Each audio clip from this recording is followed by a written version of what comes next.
Hello! Welcome to the Reloading Podcast here on the Firearms Radio Network. Presented by Patriot Patch Company and Camerado.com. I don't want you to go away. So, how's everybody tonight? Doing pretty good. Doing good.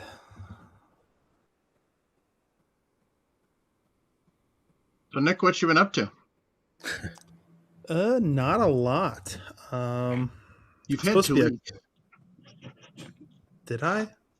Yeah, we didn't do a show last week. We didn't? No, because I was at the Brewer game. That's right, you were at the Brewer game. Work's been busy. Was supposed to be at a club meeting tonight, but that got canceled due to a storm that came through last night, knocked out the power of the gun club or the gun range we do it at. Oof. Other than that, not a whole lot. Saw a video on Sunday now is getting me itching to do a build. So, Yeah. You know about that one. I sent you, told you to keep an eye out for it, Mike. Mm-hmm. I am looking at building the Mark 22 Hush Puppy from Vietnam. Not necessarily a true one-to-one clone, because you'd have to have it where you'd have to redo the slide locked where it would lock in place to only be a single shot. But as close as I can, I'm going to get to make a version. I want to make a version of the Mark 22 Hush Puppy. It's literally just a Smith & Wesson, what is that, 653? It's one of the second-gen Smiths. And then just a 459. Then just a threaded barrel on a can. It's pretty easy build. But other than that, just it's a nice, fun range toy. Yeah. Other than that, waiting for some Form 1s to come back for some SBRs and get that fun game going. How long you been waiting on those? Only a week. Oh, that's not bad. A little over a week. I did them the Sunday of Watkins Glen. So that's week and 3 days. Yeah. So I hear about 2 months is what they're running for most people right now. Yeah. Cool. That's about it on my end. And excellent. Gonna go to warm weather this weekend. Going to Arizona. Nice. I was in Arizona back in March, and it was 106 degrees. So warm weather doesn't quite cover it. It's going to be 100 degrees this weekend down there. It's literally didn't get above 63 today here in Kansas. We had a cold front come in behind the storm last night, and it's not going to be above 65 tomorrow. I don't think we hit 90 for another week, which is crazy. Yeah. Yeah, no, that sounds right. Sounds right. 60 tomorrow, 57 Thursday, and then 60 Friday, 63 Saturday, and then 70s all next week. Ooh, 80 towards the end of the week next week. So, meh. Yeah. I'm going to be in North Carolina this weekend. That'll be nice there. Yeah, it should be really nice, hopefully. I'm going to be doing the Battle for the South, which is a 3-gun match, and it's pretty good. I shot the original, or the first year, and then I haven't shot it really since. But it's a really cool match, and it's got a lot of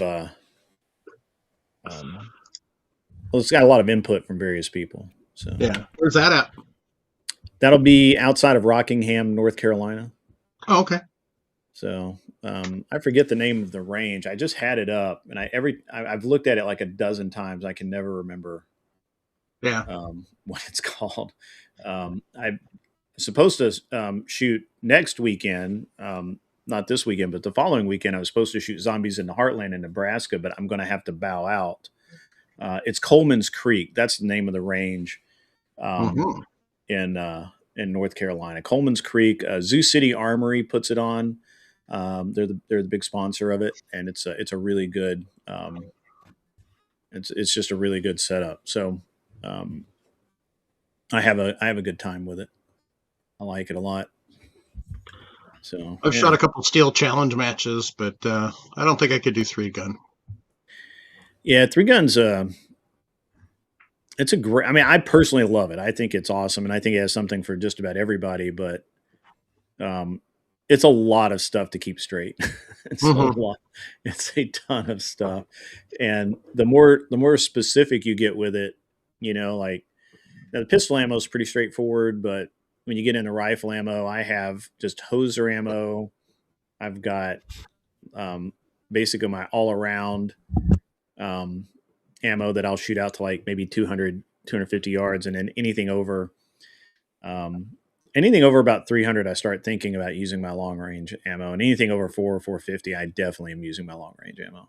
Yeah. But, and then you've got 3 to 4 different kinds of shotgun ammo to figure out as well. So, it's a thinking man's sport more than anything. I think a lot of people don't really understand that. And so they get frustrated with it. So,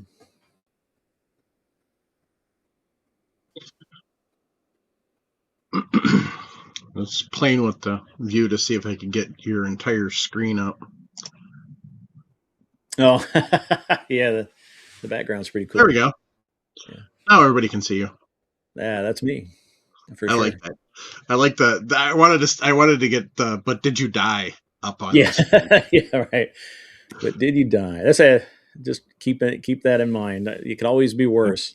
Yeah, and I do like the flag, as I was telling you earlier. So yeah, that's that was made by there, and I don't know if she's still doing it because I got this pre COVID, but there was a lady locally who has these plasma cut, and then she hand paints them.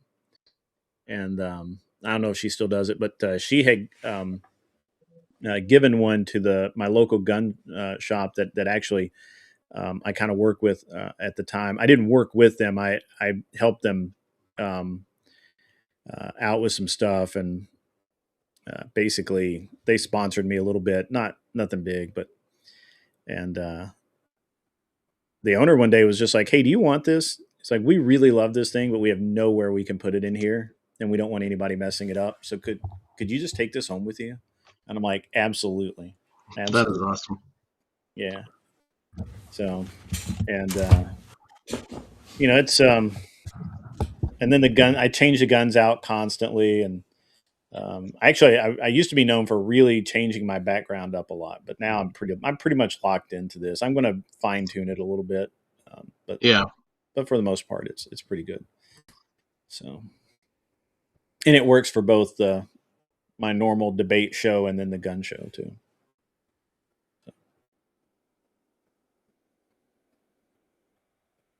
But yeah.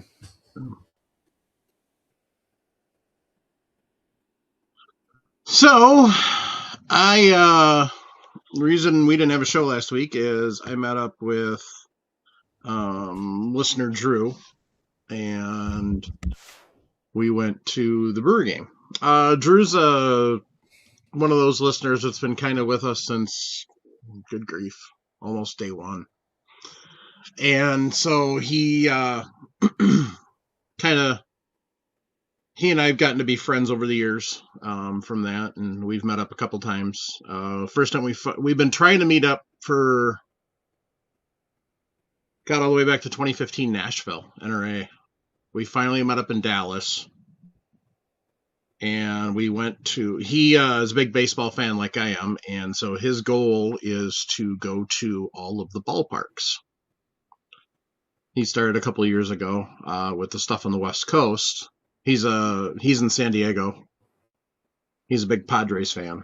So when we were down in Dallas, we went to Texas Rangers game, so he could mark that one off. And then last year we met up in Minnesota to go to a Twins Padres game, and then last Tuesday the Padres were in town playing the Brewers. So we went over to American Family Field and watched the game. So it was fun. Cool. I like baseball. I like to get out and watch baseball. So I'm one of those people that if it's a little league game, I'll sit and watch it. I just like baseball for baseball. So yeah, fair enough. But So I did that. I did some reloading. I've been trying to, as you can see, it's just a giant disaster behind me. It's been a long process. My kid, I moved it in from the garage because my podcast studio used to be out in the garage in Wisconsin in January and February. That's no fun. So when my one son moved in with his girlfriend, I swiped the bedroom he had and moved everything in here and had it pretty organized. And then my other son moved out with his girlfriend. And so we were empty nesters for a while. Well, then the one son broke up with the girlfriend, and then once their lease was up, he was waiting for his one buddy to get done so they could move in together. So he moved in here for a couple months, and it was a quick thing. So I literally just packed everything up and shoved it into totes and stuffed it everywhere. And so now I'm trying to slowly reorganize it. So Sure. But yeah, I moved my reloading setup across country a couple of times, and it's never fun. No. So it's never cool to do that. No, it's not. What you loading, Nick? No, I'm actually messing with my Siamese Mauser bolt. I've been told you can reload using a couple different casings. Yeah. This cartridge. So I'm kind of seeing what fits the bolt face for the best. So far, it looks like 54R, either that or 8x56 is the best. Yeah. So he's Nick's a big Milsurp guy. I gathered that. He and his dad have a YouTube channel that they do some stuff on. Although they both moved, they both escaped Illinois to Kansas City area, so they've both been kind of, the channels got put on hold, so they're working on getting that back up and running. Sure. But it will probably be back. Hopefully, we're gonna probably start it up this summer, doing some stuff. Well, get on it, slacker. Well, it'll probably be late this summer because Dad's travels crazy busy for work. Yeah. So I thought he was retiring soon. He actually said a couple weeks ago, 2 years. Yeah, not bad. 2 years he'll fully retire. So he's already semi-retired, but I got 3. But then I'm going to be a gunsmith full time. So Yeah. But yeah, I retired out, but I retired when I was 45, and nice. Yeah. Well, I didn't have a life for like 20 years, so yeah. And then I got out and I got into I have all of the hobbies now, all of them. So I didn't have any. Like, you got a car you're working on then? Sorry? You got a car you're working on?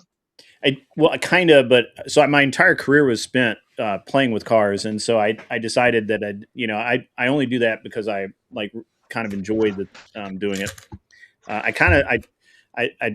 joke that when I retired, I traded race cars for race guns, and I stopped doing motorsport stuff, and which is what my career was in, and then just switched over to like 3-gun, and I never really got into USPSA, but 3-gun was always really cool. And then and now I've got the motorcycles, I've got the boat, we go fishing all the time, all of it, all of the hobbies, because I just didn't have a hobby for 20 years. So what did you do in motorsports? So I owned eventually I ended up owning a race shop or a race team and a bunch of other shops, but I started out being the guy that didn't do anything, right? Like I showed up as a volunteer. That led to me working in a shop in North Carolina, and doing some other stuff, mostly with Porsche. Okay. And so GT3 stuff. Yeah. Almost everything I did was in road racing. Nice.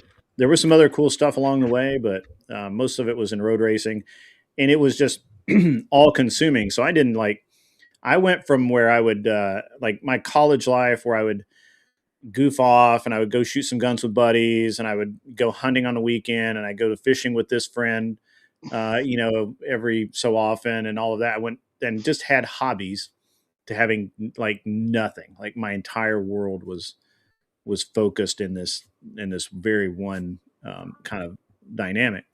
Yeah. And but it was but it's and I said until I got married I hadn't had a vacation like 10 or 15 years. And but Yeah, when you because think about it, there's no off season.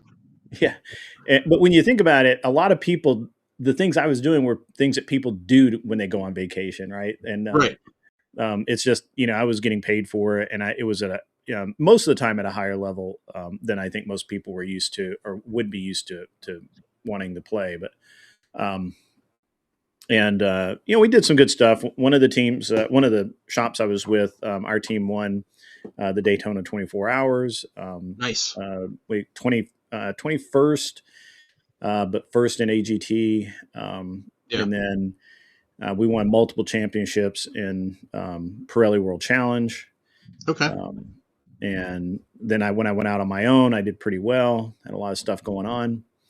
And then, like at one point, I had 60 people working for me, and all of that. And they basically changed the rules of my series. And this is kind of a lot of things. I see the same things in shooting, right? So they changed the rules of my series, and once they did that, I had to make a decision whether I was going to spend a bunch of money, and I mean a bunch, like millions.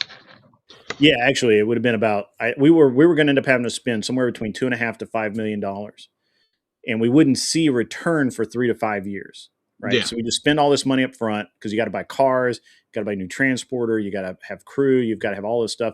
The first year you own the cars, you don't actually race them. You take them out, you take them all apart, you put them all back together, and you take them out and you run them around the track with a couple of different drivers and do some, and maybe at the end of the first year that you own the car, you go out and do what's called a reconnaissance race, where you see where you stack up, see how good the other guys are and how bad you are, or maybe how much you've tweaked the car a little too far, and now you're faster than you want people to know you are. Right. And and it's just a whole game, and that we had already played, and we had cars, and we had a program, but they were ending it. The series was like, we don't want this anymore. And so my wife and I had a long talk about it. And as it happened at that moment in time, it would have hurt, but we could have swung redoing everything. Right.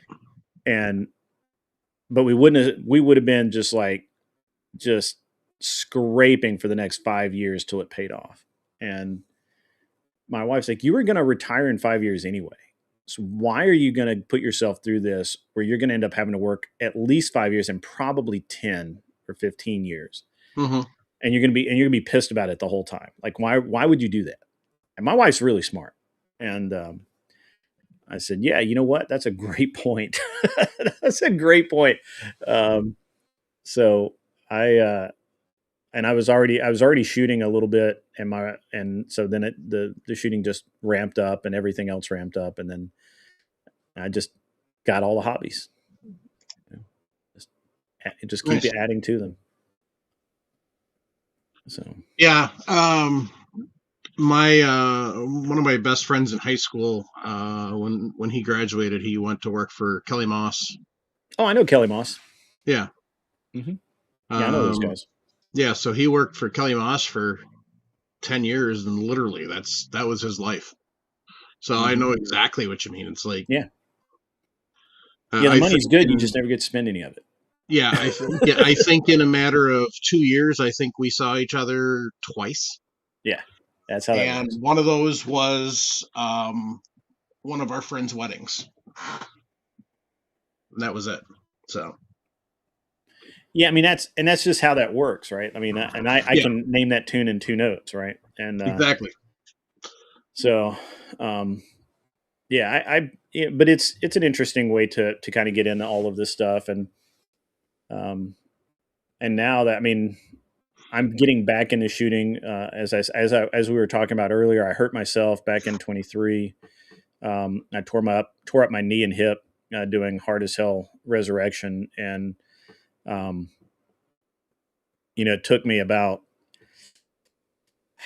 it took me about 6 months to admit that I was actually hurt, and then it took me another 3 months to actually go through the um, all of the physical therapy and everything, and then I was okay. But by that time, I had gained an additional like 20 pounds or 25 pounds.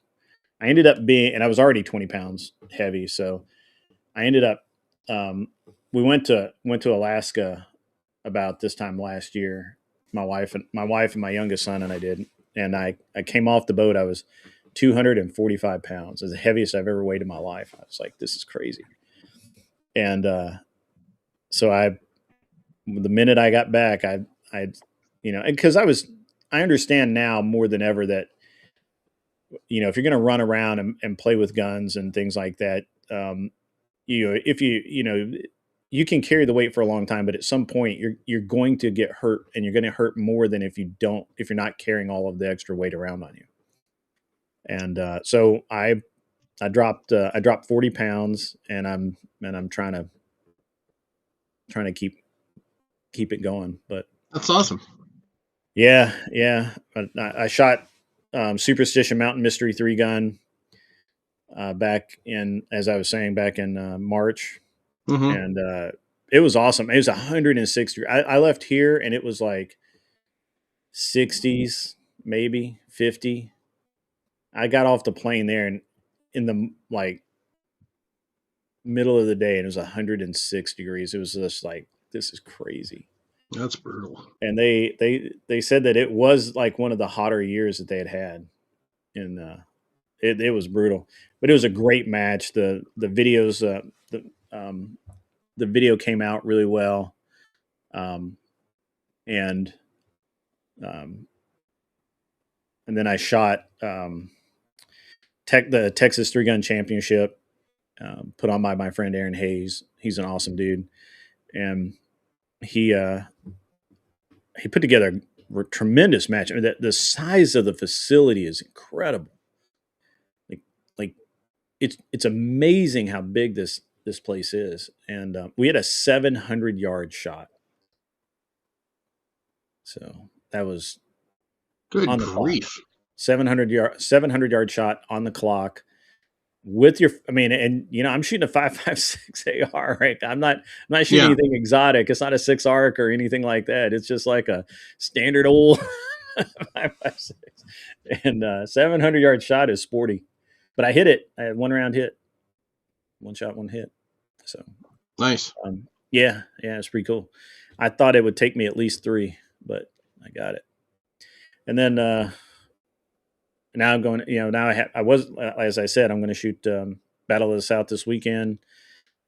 Following weekend was going to be Zombies. That happens to be the same weekend that my son is shooting skeet for his school. So I have to do the dad thing, man. Yeah. Do the dad thing. Yeah, I know how that goes, but thankfully mine are now 25 and out of the house. So mine is 15. He'll be 16 in about 2 weeks. And and he's 6'1". And like he was 190. He might be 180 now. He's dropped a little bit of weight, and he's just ridiculous. He went from being a cool little kid to being like this dude, like in no time. It was and so his school actually has a shotgun range on the campus. That's a beautiful thing. Skeet field, skeet and trap. So there, we were practicing right before I came back here. We were on campus, and I had to drive back really quickly to get here in time. That's awesome. And, so he's gonna. I give up my match so I can be there for his, which is what that is cool. Yeah. But the whole reason I reached out to you guys was the last time I was here, there was somebody in chat talking about the economics of reloading, and and for me, it's right now it's kind of a wash. I don't know about anybody else, but it's kind of a wash. I prefer to reload my own ammo because I have a very specific pistol load Yeah. that I use that is, it does everything I want it to do. So I prefer to do that.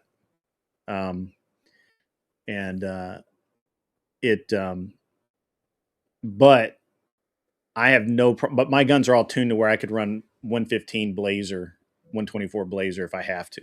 Yeah. Right. So that's nice to have that ability. Yeah. I was at a match one time with this guy, and he was talking about how his the loads that he was using with his open gun were like 3 inches higher than his hand loads. I'm like, in a handgun? But apparently they really were like just changing the ammo changed the point of impact that much with a handgun. And I was like, that's surprising. Crazy. Was he downloading his hand loads? No, I think his hand loads were shooting super flat because it's an open gun. So he's probably shooting like 9 major. Yeah. And so they're probably like 1,200, 1,300 feet per second, 115s or 110s or something like that. And just a major power factor round. And I guess he just had, he had to buy some ammo, and it was just like a huge shift point of impact. And I don't want any of that. No, I don't want any of that. I want I want to be able to just use whatever I've got, so my guns have to operate. I can't have picky guns. No. What school is that? That is the Webb School.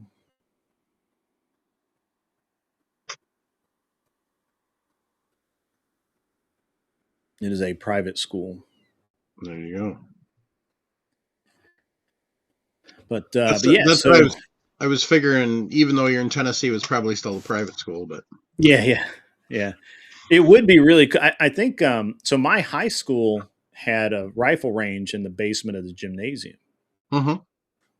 There's still. Last I knew, there was still 15 high schools in Wisconsin that still have a rifle range that could be functional at any moment in the basements. So,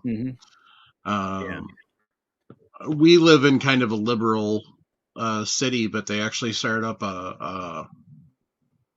it's still a club sport, but the high schools have a trap team and have for that's been a big thing now. So I've got a lot of the people that I shoot 3-gun with, or shoot pistol matches with, or whatever. They are going out on their own, and they're going into these high schools where they either their kids go, or their maybe their brother or sister's kids go, and they're starting shotgun sport teams. That seems to be the way to just kind of ease the schools into it. And I'm now trying to talk. So almost every school in my area has a team. We are, as far as I know, the only school that has a range on campus. Yeah. But I'm starting to talk to the other schools about, hey, now that you're okay with shotgun, let's pick up small bore rifle, or maybe pistol. Let's start looking into other things. And I haven't said no, but I'm in Tennessee, and it's kind of a kind of a different thing. But yeah, it's it's one of the trap and skeeter is one of the fastest growing sports for nationwide. Yeah. I mean, definitely here in Wisconsin too. JT Schwingheimer just said trap's one of the fastest in high school sports in Minnesota. It's definitely here in Wisconsin too. So all over the country, it's massive. It's so huge. SCTP, AIM, all of the organizations are doing such a great job. ATA, yeah. My kids, the club my kids or the group my kids were affiliated was SCTP. Yeah. So, it was just starting to kick off big when I was in high school. My junior and senior year, it was starting to kick off big. We did it. I grew up in Illinois, so we didn't have shooting through the school, but with FFA, we would go and shoot. During one of the holidays, they would have a sporting clay shoot for all the southern half of the state. So we'd go shooting that. And then we'd go out and shoot trap every so often. But it really started getting big Usually about 2 years once I got out of high school. I've been graduated, 12 Yeah. years now. That's crazy to think about. Oh, Oh, You guys young. remember Eddie the Eagle? Yep. oh my God. I wish he would come back.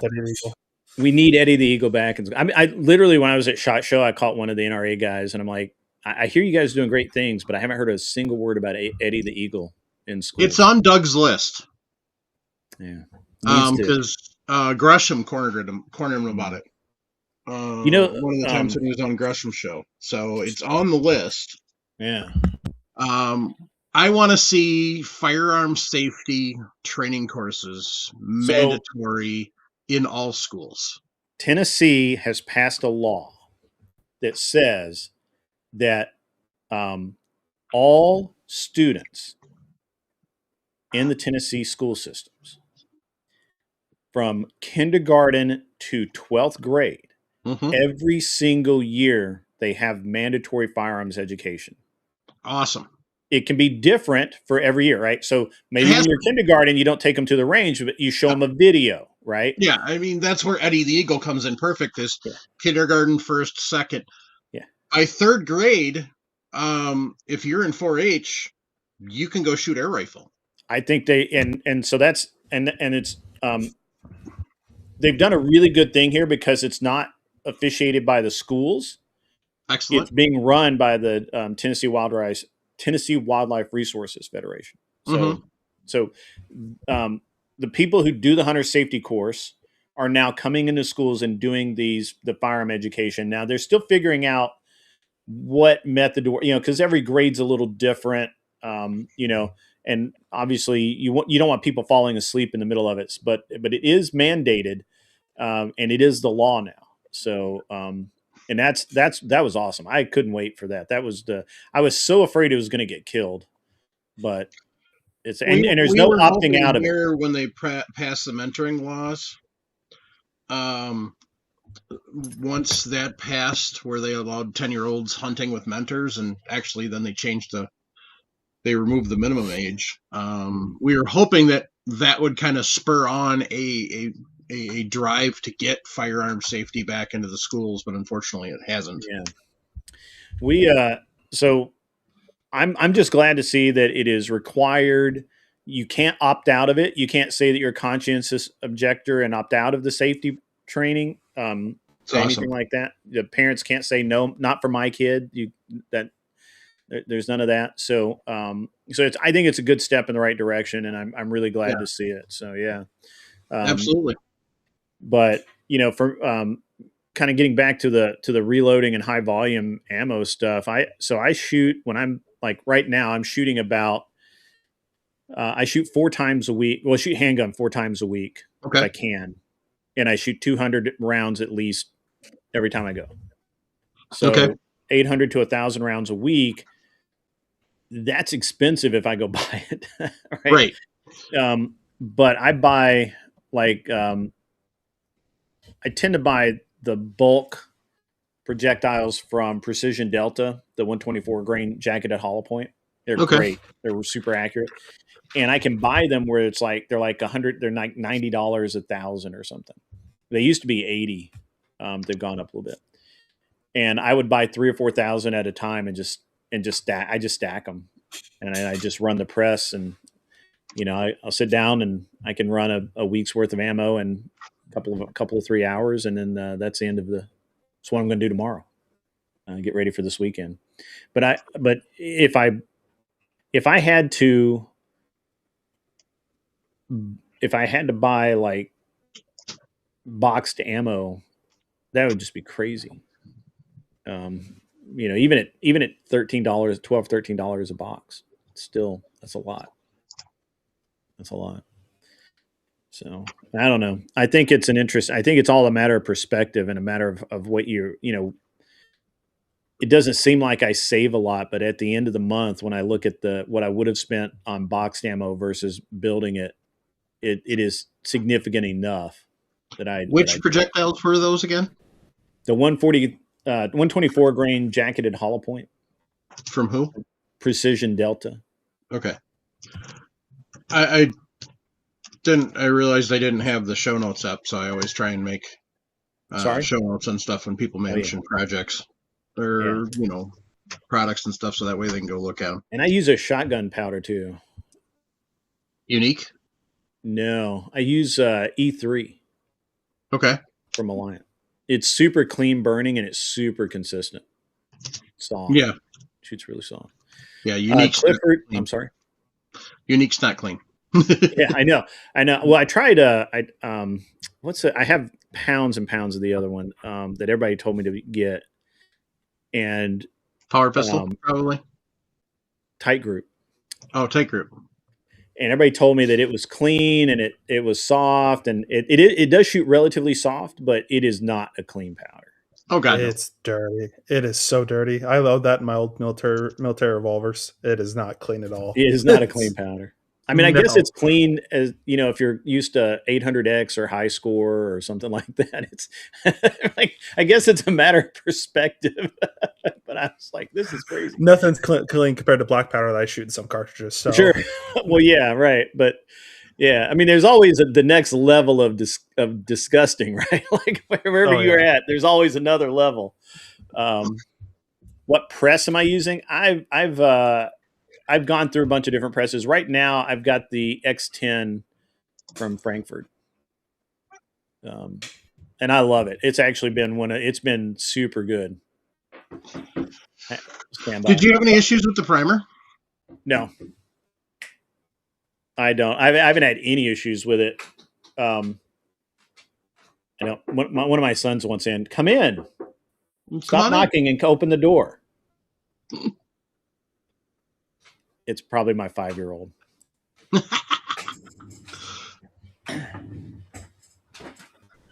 Would you like to come in? I found this. Are you going to give that to Mom? No. Here, come here. Where's Grandpa? Ooh. Are you going to give this to Mom?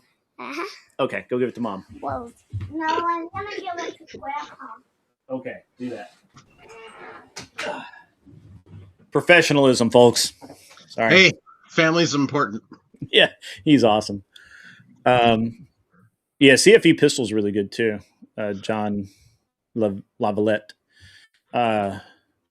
Clifford, Zach, you're skeptical about that. I'm not really sure what, but When what we are were the talking about requirements the to teach mandatory the gun safety class? Well, it's being administered by the TWRA, and so you have to at least be qualified through them. So, and they teach the hunter safety course. Yeah. So, yeah. So it's not any Tom, Dick, or Harry teaching the class. It's it's not the sheriff's department. Okay. Yeah. So just calm down. But So. yeah. High score. I hadn't thought about, and I forgot about power pistol. I probably still have some power pistol out there. I tried CFE pistol, but I don't like it that much. Yeah. I'm not a big CFE powder fan. I've not had any good luck with even CFE 223 as a standard 223 CFE powder. 223. Oof, I love it. I love it so much. I have not gotten good consistent loads with mine for some reason. Oh, brother. I use 335, so that's my go-to powder for 5.56, 223. I use 2 powders in 5.56, 223, and that is I use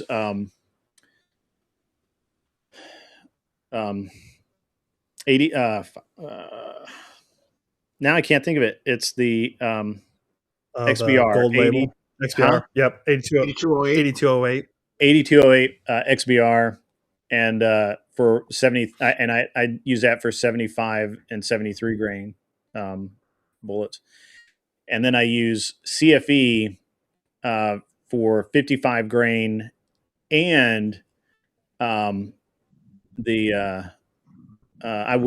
used it for some 75 grain stuff too, and I used to use TAC a lot, but I've stopped using TAC. I still have a lot of TAC, but I probably should kind of get rid of it. But the problem with CFE is it's where it's really good. It's a very narrow range of being good, right? And it goes from being really, really good and really, really accurate and really, really consistent to blowing up, and because it in a 223 case, at least, it's basically a compressed load to get really good accuracy out of it.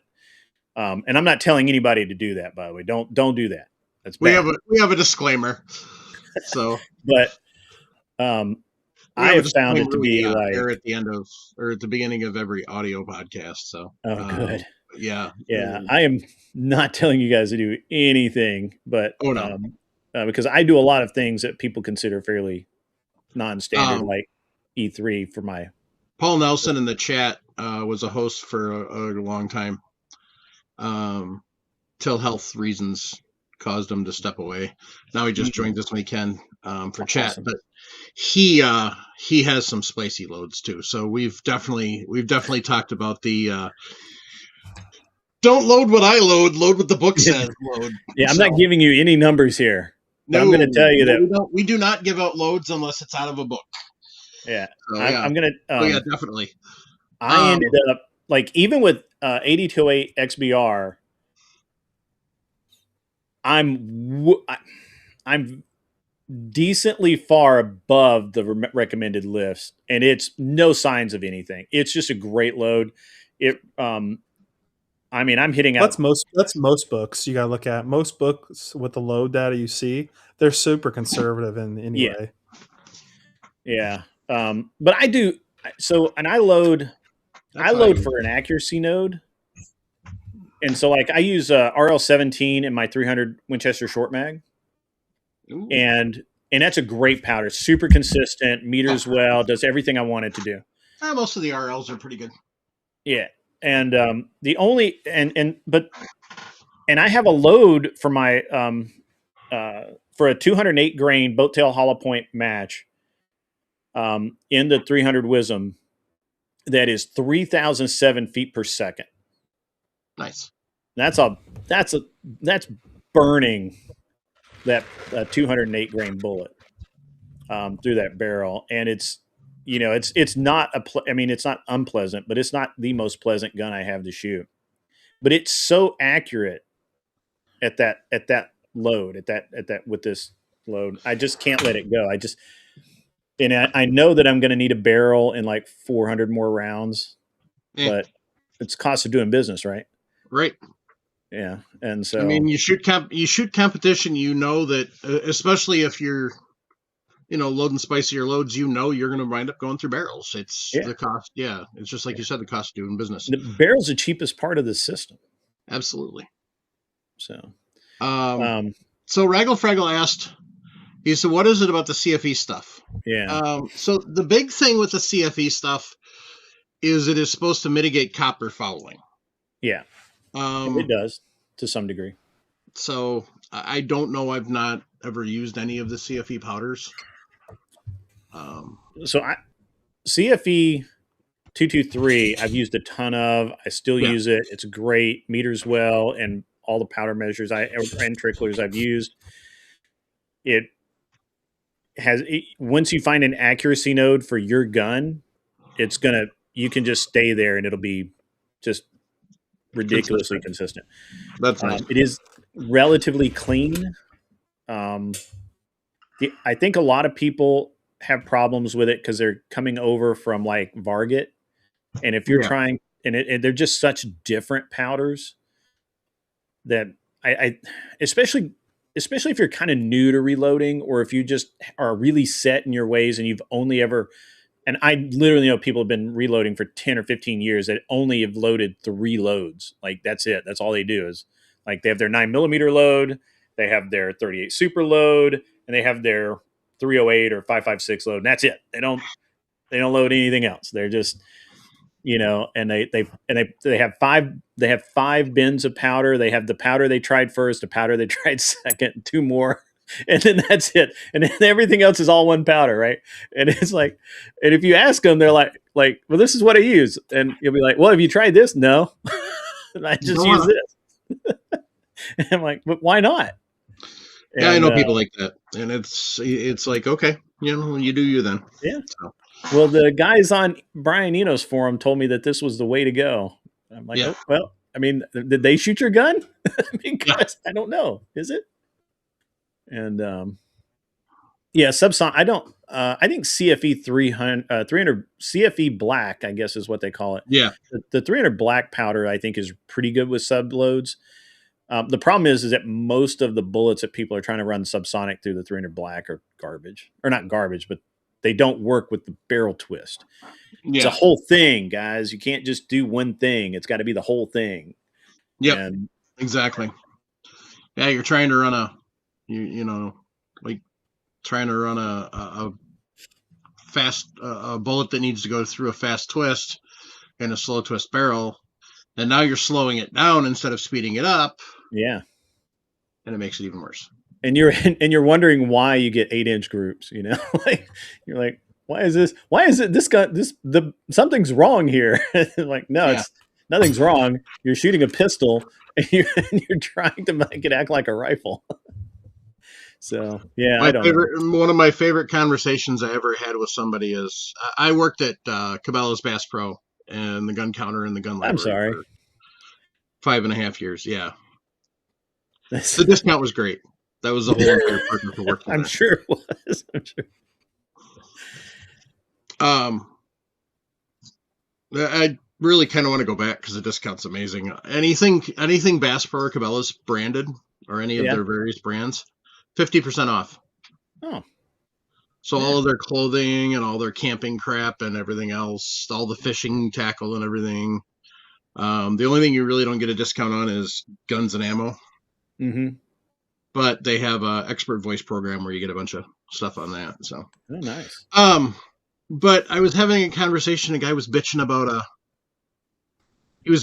his Remington 223 rifle, and he said it's the biggest piece of garbage I've ever owned. Bold claim. And I'm like, do tell. And he goes, well, I was out shooting and it was keyholing. And I'm like, he was one of those people that I'd been talking to for 3 minutes and did not seem to come across to have the knowledge that he would understand the word keyholing. And I said, so tell me more. And he said, yeah. So we were out at the range shooting it, and it wasn't grouping, and I was seeing these big marks in the target, and one of the other guys that was there said that's keyholing. And I said, well, what were you shooting? And he goes, I was shooting a 73 grain 223 out of a Remington 700, which is a 1 in 12 twist.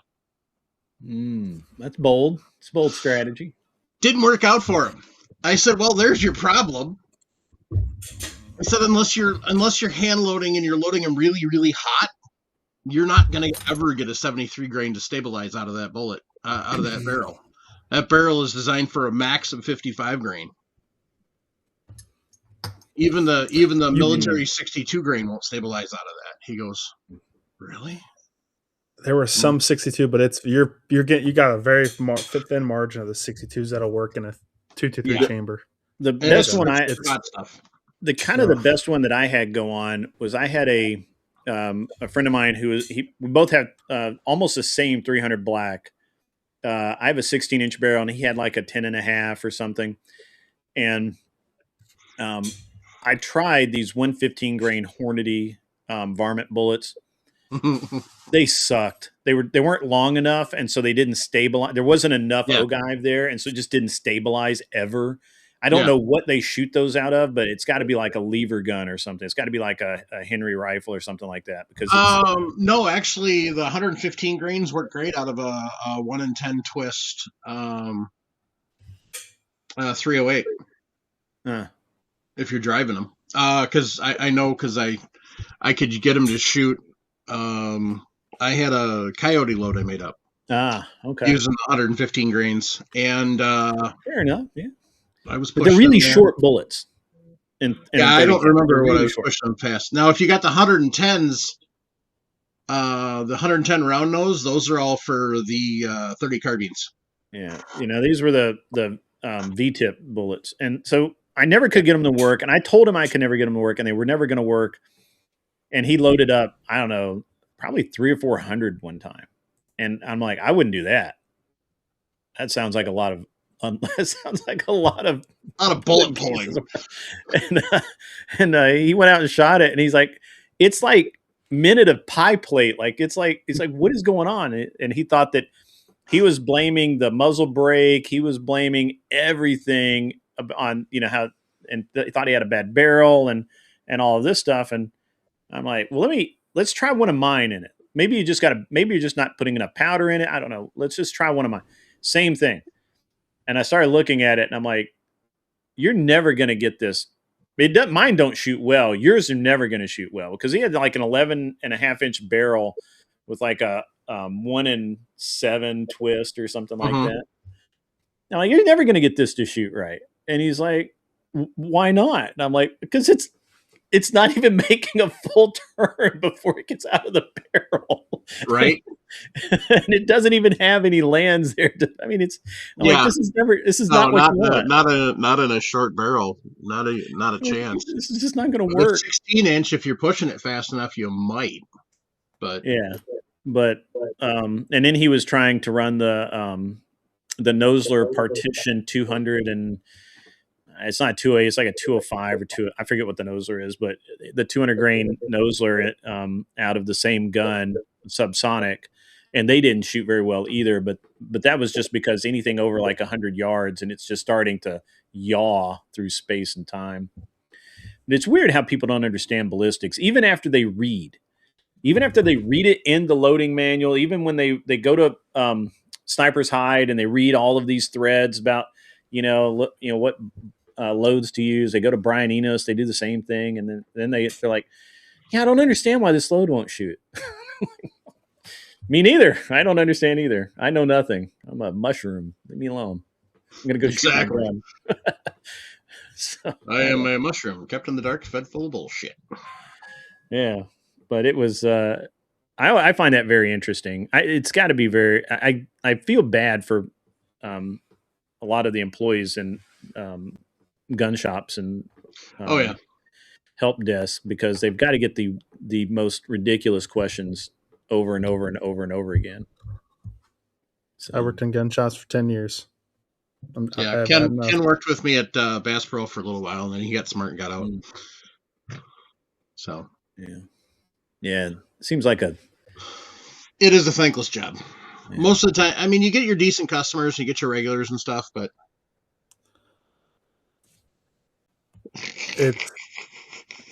I miss it, but I don't miss it at the same time. I'm triggering your Raggle Fraggle guy saying Nosler.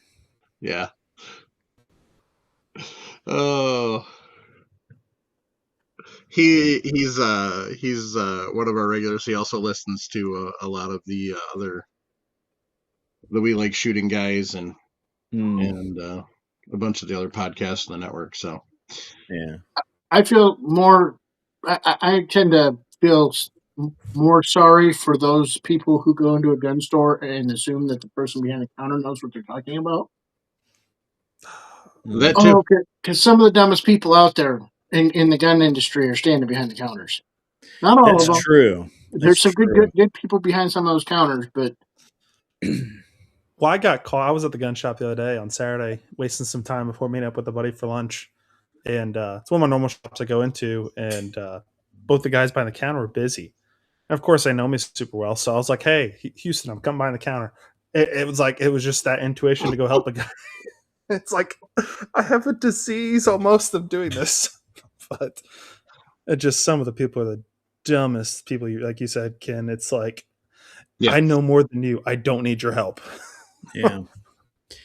I don't know. I used to help at my local gun store. Kind of, I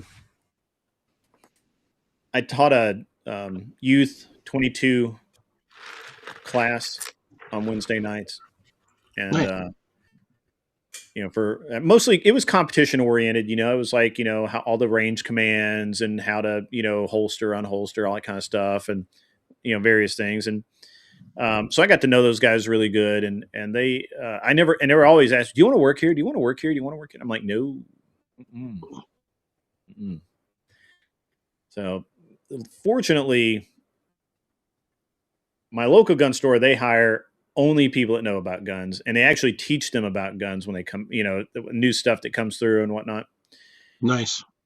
The Sportsman's Warehouse in my town, a few of those guys have an idea, not quite a clue. It's not fully formed into a clue. It's just an idea. But they're not. But they mean well. Yeah. If you know what if you know what you want and you go in there, they can find it for you, and maybe they'll get you some help. But beyond that, I found most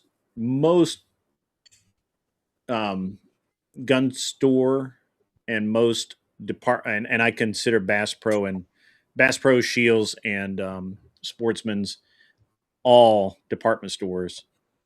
I just never had any luck, man. Never. Mm-mm. It's I mean, finding somebody that knows what they're talking about is like the rarest thing ever. Mm-hmm. I ran a gun department. Yeah, I ran a gun department for 5 years at one of the shops I worked at. And when we would hire a guy that I could tell he knew a little bit about, he knew guns, that was the biggest thing, but he didn't know specific things about different models. What I would do is I would tell, hey, take the Smith & Wesson M&P line one night when you're at home, pull up YouTube, pull up something, and learn about them. It's the best way to think. If you can learn about that product line, just when somebody comes in and you can sell them on that item, the more you know, the better. And I would say if you can do that once a week, at least pick up one, you're going to have most of this That's counter a great figured strategy. out. Within a month and a half, 2 months, you'll have most of these guns figured out that you'll have no problem with the customer. Yeah. Yeah. That's a great strategy. I think the hardest thing is probably just that. I mean, these are relatively low paying jobs for kids in college, and Absolutely. And they just flow through so quickly. And so before they even really know anything, they're gone. Yeah. Yeah. Most of the one I worked at were actually a lot of older guys. Really? Guys that were I would love to see that come back.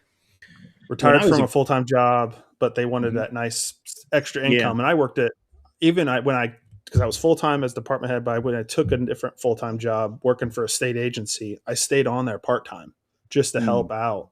Mm-hmm. And even then I would go into work at the state, but then I would go there right after and work till close most nights.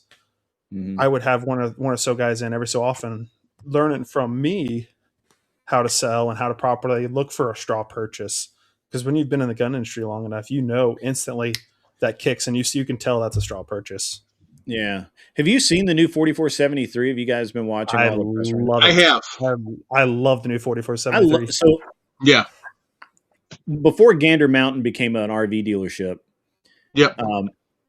my wife, we'd only been married, I think, 2 or 3 years at that point, but she knew I love guns. I'm all about guns. Everything's great. So she goes into Gander Mountain to purchase a pistol that she knew I wanted for my birthday or maybe Christmas or whatever. And she made the mistake of telling the guy behind the counter. And so he's like, ma'am, I can't do that. It's a straw purchase. Well, I had already told her, I'm like, look, if you ever want to buy me a gun, it's totally legal. I'm not a felon. Mm-hmm. You know that I'm not a felon. You can totally do it. It's totally fine. But I should have told her 99% of the people behind the counter don't know that. They've got no damn clue. And they never read the whole thing through to get the clue, right? All they've been told is what they've been told is, straw purchase, and it's and I'm glad that they clarified that, because I know a lot of people who are, a lot of like families that'll probably, whoa, somebody dropped. There'd be a lot of people out there that will no longer be afraid to purchase their spouse or children firearms.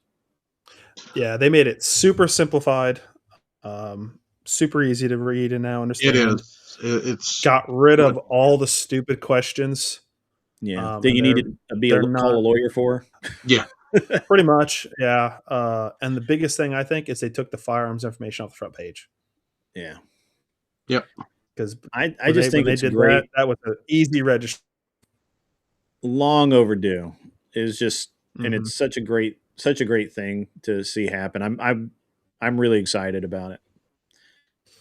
There's all sorts of stuff. The engraving portion, I'm excited to see go through a lot of the other stuff as well.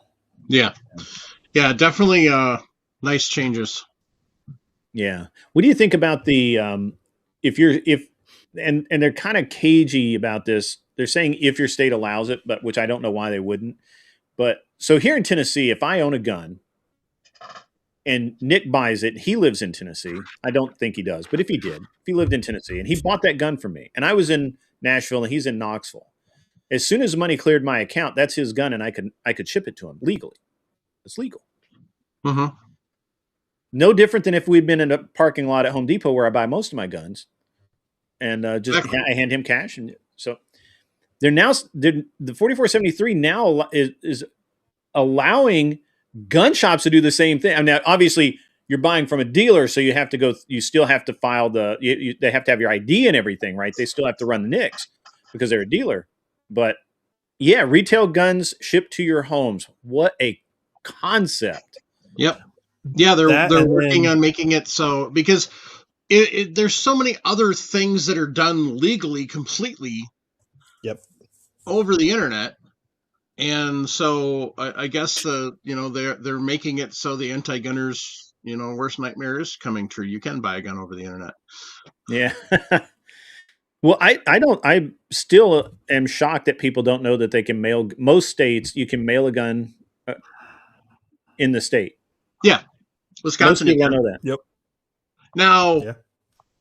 the other thing they're going after, and I think this is more DOJ, is the post office now not mailing handguns. Yes. And the post That's office in the gets really registry right now. pissy when you want to mail anything to do with firearms. Oh yeah, that's why. Oh, yeah. That's why the last couple of things I've sent, it's like, these are spare machine parts. Yeah.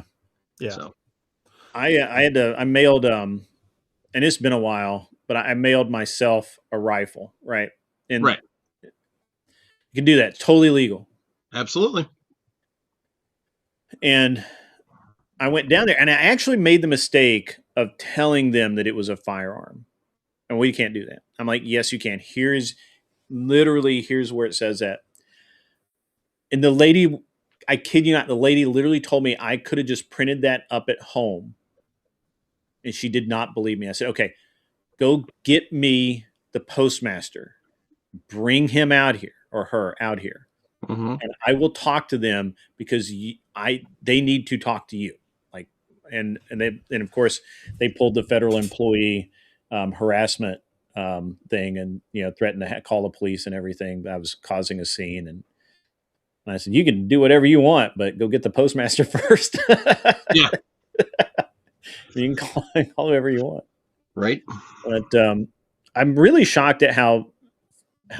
Did you end up getting to mail it, or did they fight you? Yeah. The postmaster came out and was like, "What's he doing? He's mailing it to himself from here in Tennessee to Utah. Is it a firearm? Yeah. Is it a long gun? Yeah. Okay. What's the problem? What's the question?" And the lady was just like, and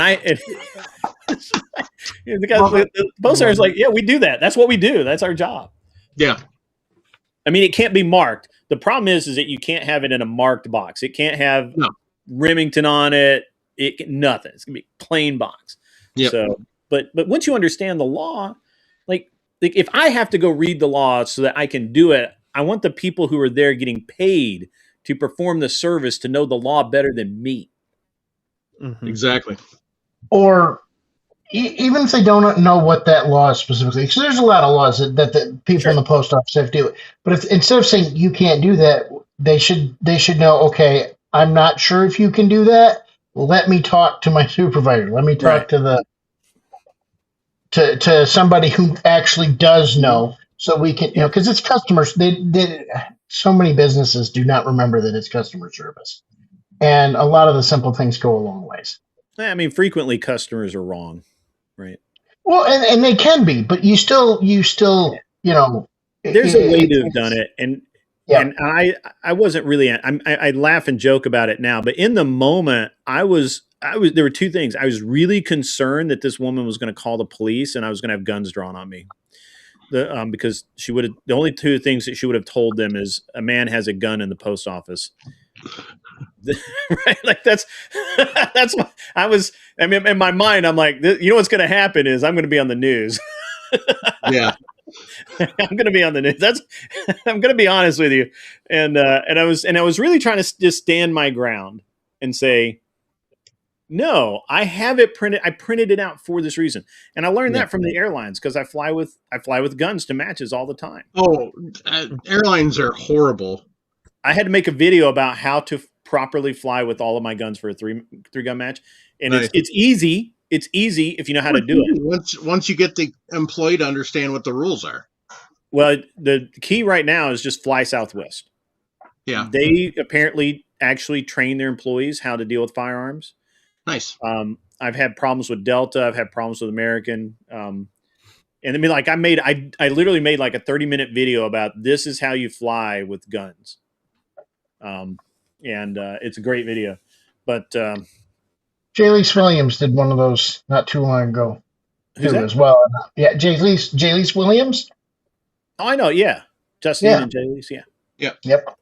yeah, I know those guys, girls. Yeah, I last time I flew with one, I had my own locks on there, and the person's like, "You can't have that." I said, Oh my god.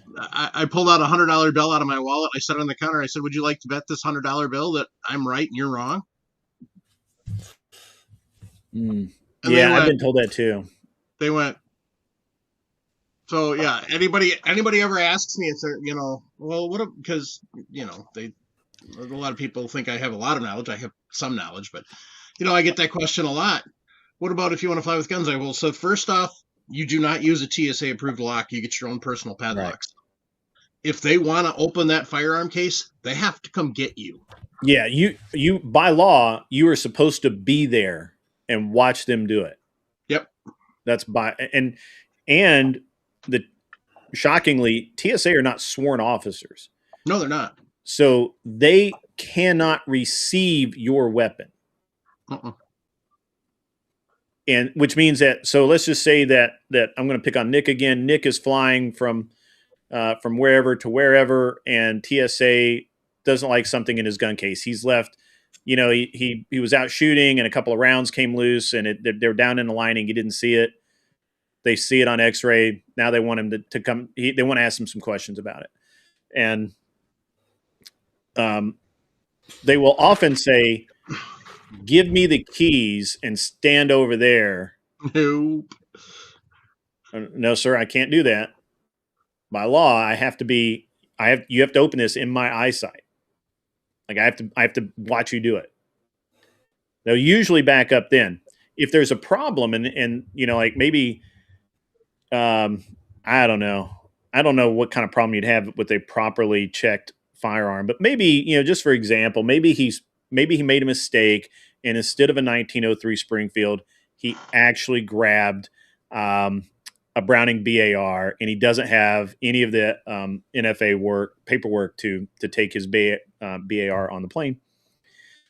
And somehow the TSA guy noticed that this is a fully automatic weapon, which they will never do that. They don't know. They really don't. I got a great story about that in a second. But let's say that, and they're like, "Hey, we're going to seize this item." They can't. You really need to tell them, "I understand. You want to seize this item. I know I'm now going to miss my flight. You need to call a law enforcement officer here now." If they say they are a law enforcement officer, you say very politely, "No, sir. No, ma'am. You are not. I need a law enforcement officer here." Now, it can be airport police. Usually they'll get airport police, and that's fine. But yeah, you can't. You get in trouble, by the way, not TSA. Right. If you surrender a weapon to them, that's an illegal transfer. If a lawyer, if the prosecutor really wants to go after you, that's an illegal transfer. Especially if it's like a full auto thing. So I was out shooting one time in a state that I won't mention, and with some buddies, and I was shooting suppressed a lot, and I took the suppressor off at one point, and I put it in. I have a pocket in this specific backpack where the suppressor fits very neatly, and it's a nice place to keep your suppressor while you're just shooting the gun right normally. And we shoot 2 or 3 days. I pack up, drive to the airport. Everything's great. Check the guns. They go down the conveyor belt. I'm going through security, and they pull my bag. That's like a 1 in 10 thing for me, 1 in 8, where they're going to pull my bag and they're just going to, they found something they didn't want to see. And the guy just like searching through it, and he holds up the suppressor and he's like, "What is this?" And what I should have said was, "That's a muffler for a mini bike and it's really expensive, and please put it back." That's what I should have said. I should have lied. Mhm.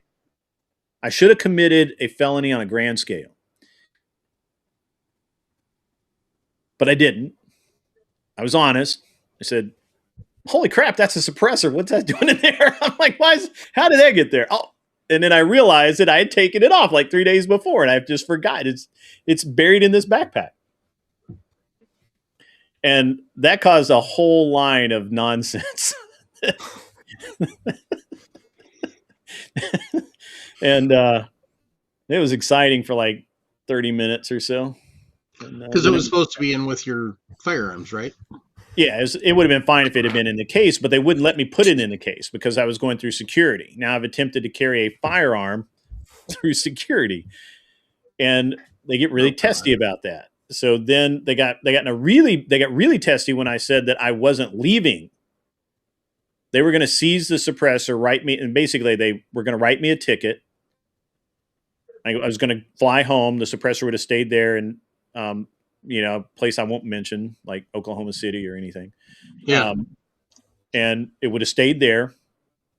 And then at some point, they would decide whether they were going to prosecute me or whether they're going to give it back. And this is where the problem came in, is because I'm like, "No, sir. First of all, you shouldn't even be holding that, because you need to understand the NFA laws that are in play here. Yeah. It needs to be in my possession. You can arrest me, but I mean, you can't. You can go get a cop. He can arrest me." And they said, we're going to put it in this box and we're going to put it over here. And I'm like, "No, can't do that. That gets me in trouble. Okay. Mhm. You need to call a law enforcement officer down here right now." They got airport police down there. They were completely confused. No idea what to do. So they end up, I don't know who showed up next, but they were some form of suit cop. So either a Fed or I don't know. That guy actually had the proper idea, and he said, "Look, what we're going to have to do here is I'm going to sign for this, take it into custody. This is now not an illegal transfer," right? He's a law enforcement officer. He can do that. And with a federal law enforcement officer.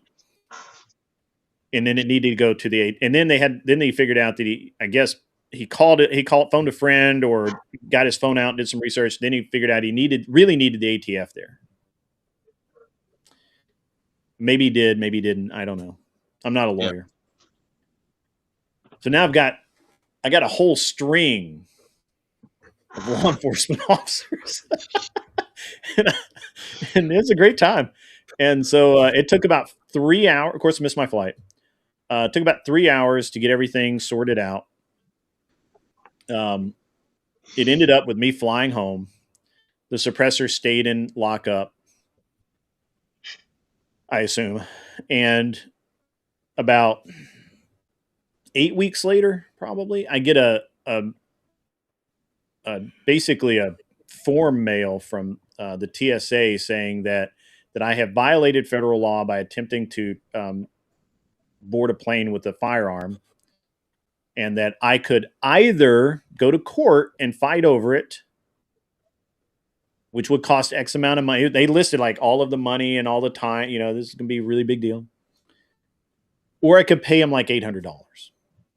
Take an $800 ticket and go collect my property. I paid the $800 ticket. I flew to Oklahoma City. I got my property. I put it I checked it, and I flew home. This is your federal government at work, people. Yeah. This is how this works. And I'm leaving out I know I'm leaving out wide swaths of it, because it taught me a lot about, because I know a bunch of agents and stuff, and they all seem like sharp people, but This was exciting. Not fun. But I should have said it was a muffler. Yep. It's a muffler for a go-kart. The kid's gonna love it. And he would he would have totally bought it. Yeah. It looks like a muffler. Technically, it's a muffler. It is, It's not and it a is in fact a muffler. And with the right adapters, it will fit on a go-kart. That's right. But I didn't. I mean, I joke about it a little bit, but I just like I totally regret not having just been a devious person, because it was just such a hassle. So, and now of course they're shipping suppressors all over the country now, because like, Yeah, crazy, straight to your door. Who would ever thought we'd see that day? Right? and now it's at least in Tennessee. So Tennessee decriminalized suppressors a few years ago, maybe 10 years ago, and I don't know that anybody here really takes any of that seriously anymore. So I don't know. Yeah. It's an interesting deal. Firearms right now is in I feel like at the federal level, they finally realize they're never going to get an assault weapons ban through. They'll never get half the things they want. All they do is they talk about it to energize their base, and that's they're it. fundraising. And then fundraising. It puts butts in seats, as they say. Yep. And then I think on the state level, you're seeing such a problem. You're seeing so many problems for these leftist and anti-gun politicians, because when it was just rhetoric, they could spin stuff, but now we have, and thankfully, due to them, God bless them, the left in this country has made a job of literally collecting every little fact, every little detail about firearms. Mm-hmm. The problem is it supports our arguments. Absolutely. and we're bludgeoning. We finally have people that are bludgeoning them about the head with it, right? Like, and the Supreme Court is just like killing. They've been killing it. Yeah. So I don't know. It's. Did you see what DOJ did to Colorado? No. Mm-hmm. They sued them about the magazine ban. Uh-huh. But they didn't say that they went after it in a civil rights capacity. Oh. Colorado is violating their citizens' civil rights because of that magazine ban. I like that. Yeah. I like that. Somebody in Washington is finally thinking. I mean, it's been great. I mean, obviously I'm pro pretty much all of it. Mm-hmm. And I really like,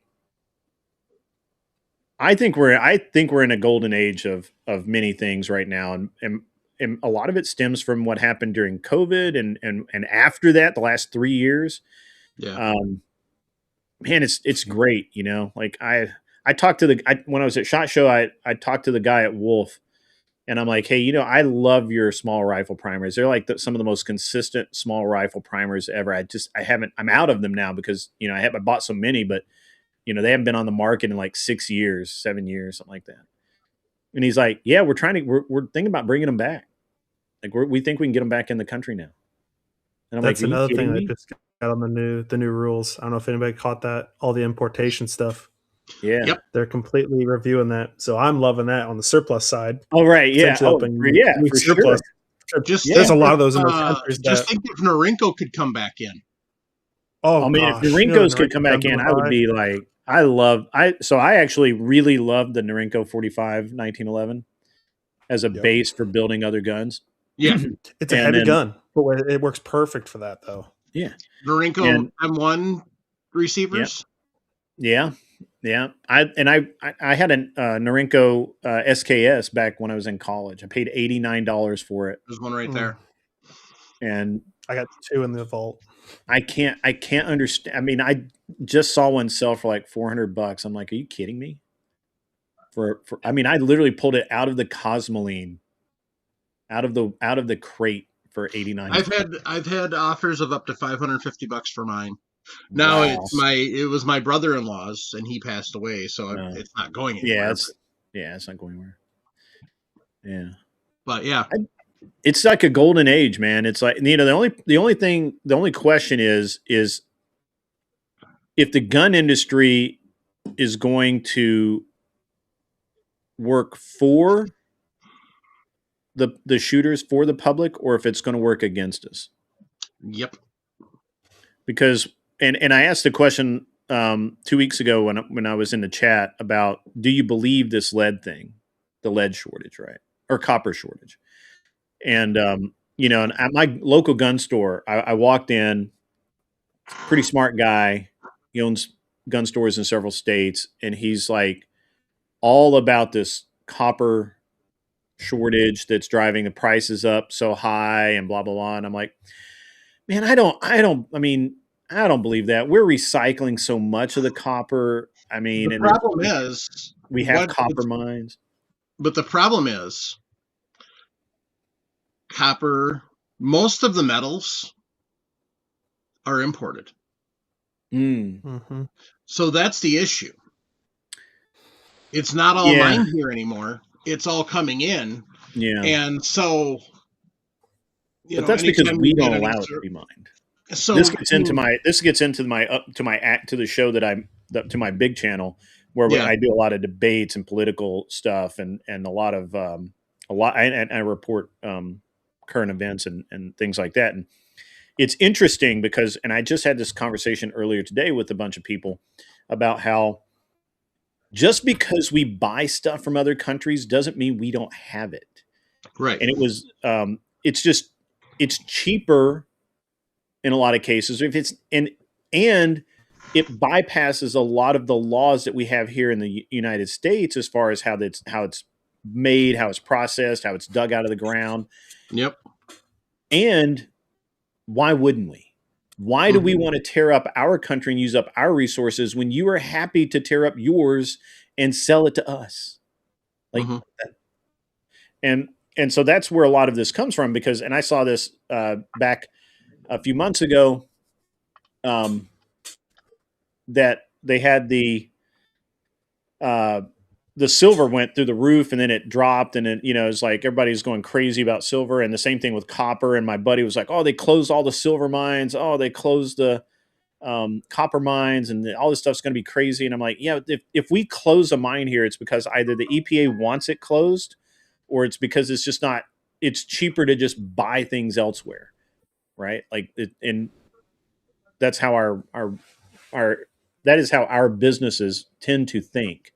Yeah. Is they would rather buy it from Australia.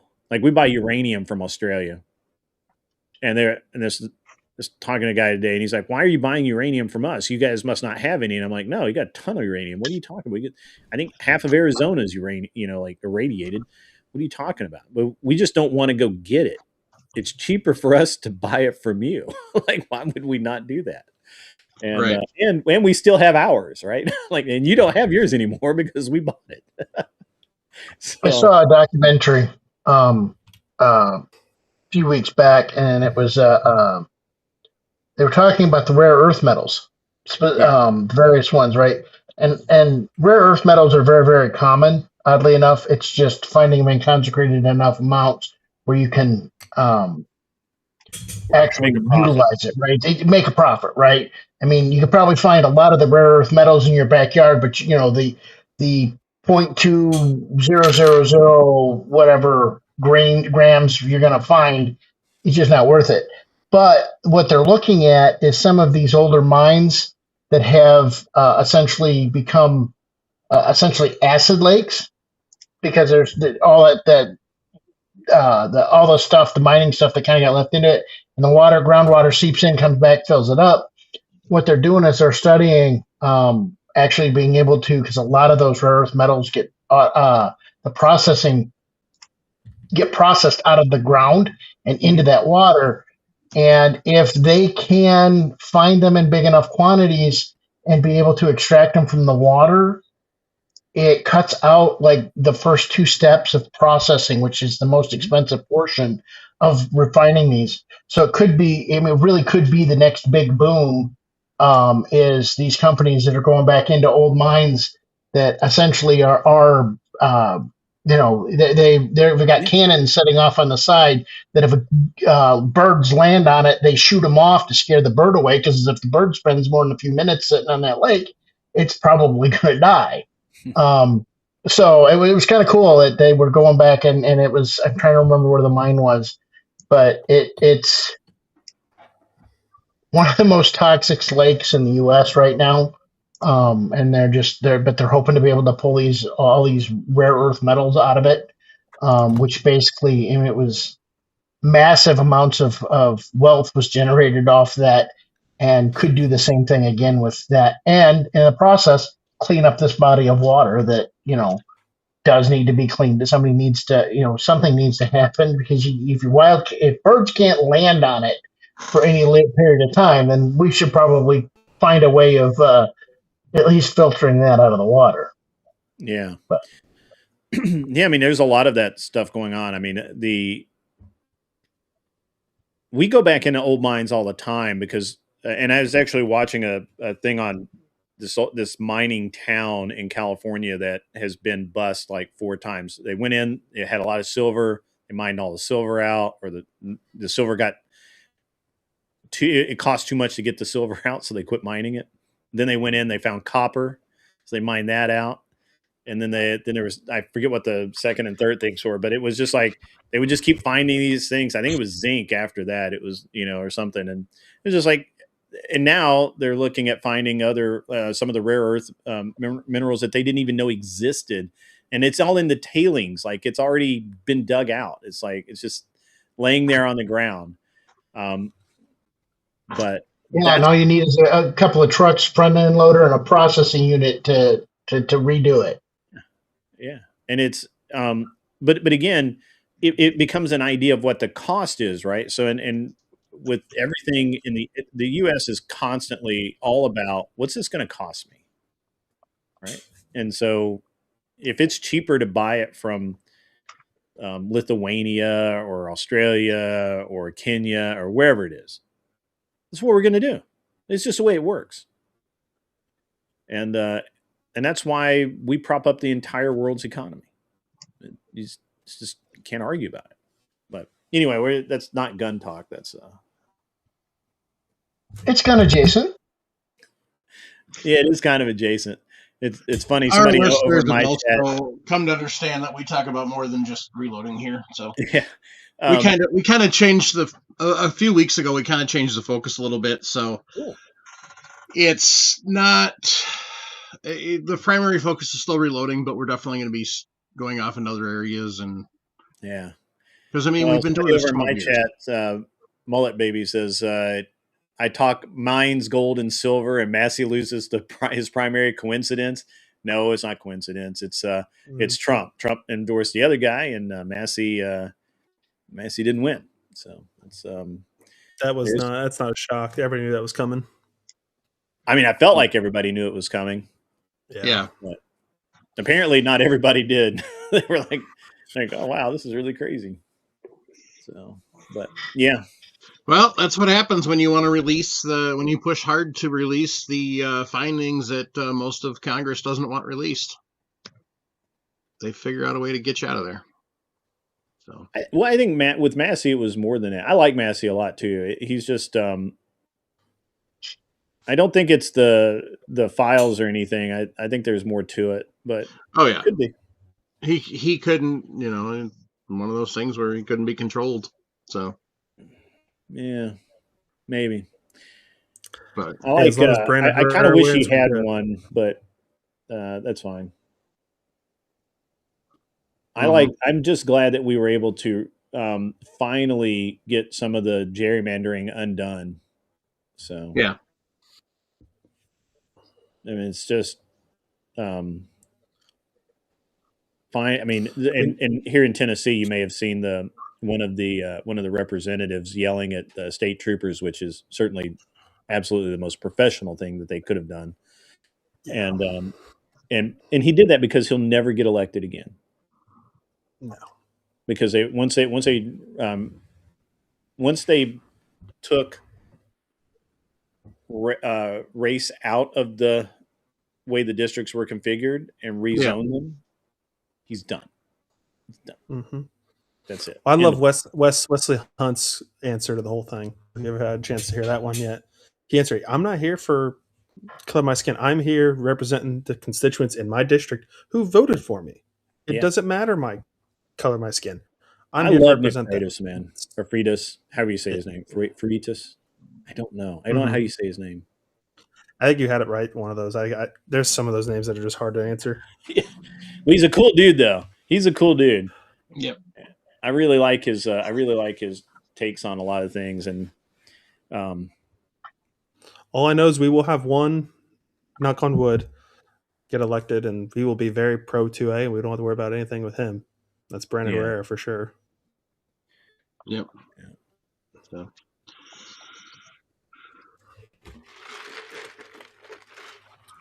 Yeah, Gerald's right about the old mines too. He lives in the Black Gold area of Western PA. Yeah, that's true. I work with a lot of mines. I think Americans have a. Oh, I'm sorry. Talk over. You're good. Go ahead. Americans are so weird when probably because it's such a large country that most people can't fathom how big America actually is, and so it's weird that when people think of oil, they think of Texas, but West Virginia, Pennsylvania, Ohio, Kentucky all have a lot of oil. Now they don't pump a lot of it anymore because why? Right? Yeah. We're buying it from other people. Be nice if they'd start for a little while here. You know, I was talking to a friend of mine. He's a old pilot. This guy was probably there to pat the Wright brothers on the back, and he's a super cool guy. And he was talking about how when he was a youngster, they had natural gas wells on his property, still do on his property, and he said they had what was called drip gas, which is the when they pull the natural gas out, all of the heavy bits, including water and oil and gas and all of that, drop to the bottom, and then they have just a really nasty refining process, which is not even real refining, to separate the gas lean from the oil. And sometimes they don't even bother doing that. And then they used to run their farm equipment on it, run the planes on it, run everything, and it was free. It was just come out of the ground. And they sold the natural gas off and everything. So, I mean, I think it's great. I thought about that, and I'm like, yeah, you know what? That's true. There's gas all throughout on the Northeast coast, like all over. We just don't bother to drill for it. You imagine the arrogance of a country saying that? We just don't bother. Yeah. Well, the company's well invested in going up in the Arctic Circle. That's where most of our natural gas comes from, as far as, what we see. We get a lot of it from up in Canada. I mean, so the interesting thing is with like the current gas prices, I was seeing that basically it's not the availability of oil is not our problem in the U.S. as far as gas prices. It's the fact that our gas reserves, not crude, not sweet oil, not, it's the fact that, even with our refineries up and pumping it out fast enough that we just, because we're sending a lot of it overseas, and we're exporting it. That's great, but as we're exporting it, we're not necessarily going to be able to meet our demand. And well, we still should be able to meet our demand in our production, but it's just going to cost us more. It's a scare. It's the big scare of this time. Well, it's a cycle that happens. I mean, Yeah, you look at everything that we had in the 70s, you had in the 80s. It's like every 15 years you have those cycles. Yep. The one things that politicians have gotten down to a science is they know that the American people need a boogeyman. If Yep. it's not Russia, it's China. If it's not China, it's Israel. If it's not Israel, it's the price of oil. If it's not the price of oil, it's the Arctic Circle is shrinking. If it's not the Arctic Circle shrinking, it's Venezuela. If it's not Venezuela, I mean, it's just what without the boogeyman on the horizon, life's too good here, and people realize that it's really good, and we don't really have a whole lot to worry about like the entire rest of the world does, and politicians then can't ask for billions of dollars for this or billions of dollars for that because you won't give it to them. You'll say, no, I don't want that. No, why would I do that? That's dumb. I don't want to do that. Yeah. So they, and it's been this way since after World War II. Because, and understand that at the close of World War II, we owned the world. Yep. We gave it back. Do you understand? Yeah. That's like crazy, right? Like to think of now is like if if Russia had done that, they would never give anything back, and they didn't, right? They held on to everything they had as long as they possibly could. Yep. Yeah, but it would have failed. It would have failed just as bad as when the block broke up, right? Sure. It would have been the same thing. It would have been our side doing it, right? You can't hold that large of a not for any period of time. I mean, the British Empire was they did the best job of it, but in the end, I mean, they just kind of let there was a couple countries, U.S., but eventually they just like, well, we'll kind of let it go, and Canada we decided to go another route, and yeah. It's interesting the way that this is all kind of worked out. Now, obviously there's some revisionist history there that we all, some people agree with you and some people won't because of, there's a couple of different versions of history, whether we'd like to admit it or not, that is the truth. But so while we could not have probably held Europe per se, but we owned France and Germany, Spain, almost all of Italy, and most of North Africa. Like that was all ours, and we gave it back. Now, we didn't do that out of the goodness of our hearts. We did that with the understanding that they were going to play ball with us, and they did for a time, but they've gradually gotten to where they don't. And the biggest problem is I would actually really have preferred we just said, okay, we won, and we gone home. That's it. End of it. Like, don't care what you do here, do whatever. But we didn't do that. We set ourselves up as a world police. We set ourselves up as a world enforcers. And not immediately, but once we get into like right around 1949, 50, somewhere along in there, we start messing around in Iran because Iran and the Middle East is being explored for resources by mostly the French and German companies, but we were there too, and but we were trying to control the government. They were trying to buy the rights to mine, right, from a bunch of nomads, a bunch of people who could have cared less. They lived in tents. They didn't have cities. They didn't want cities. They didn't want an oil field over there, right? Like that's just was so bizarre to them. And then we, the newly formed CIA did what they now currently always do, and that's they put their finger on the scale. Yep.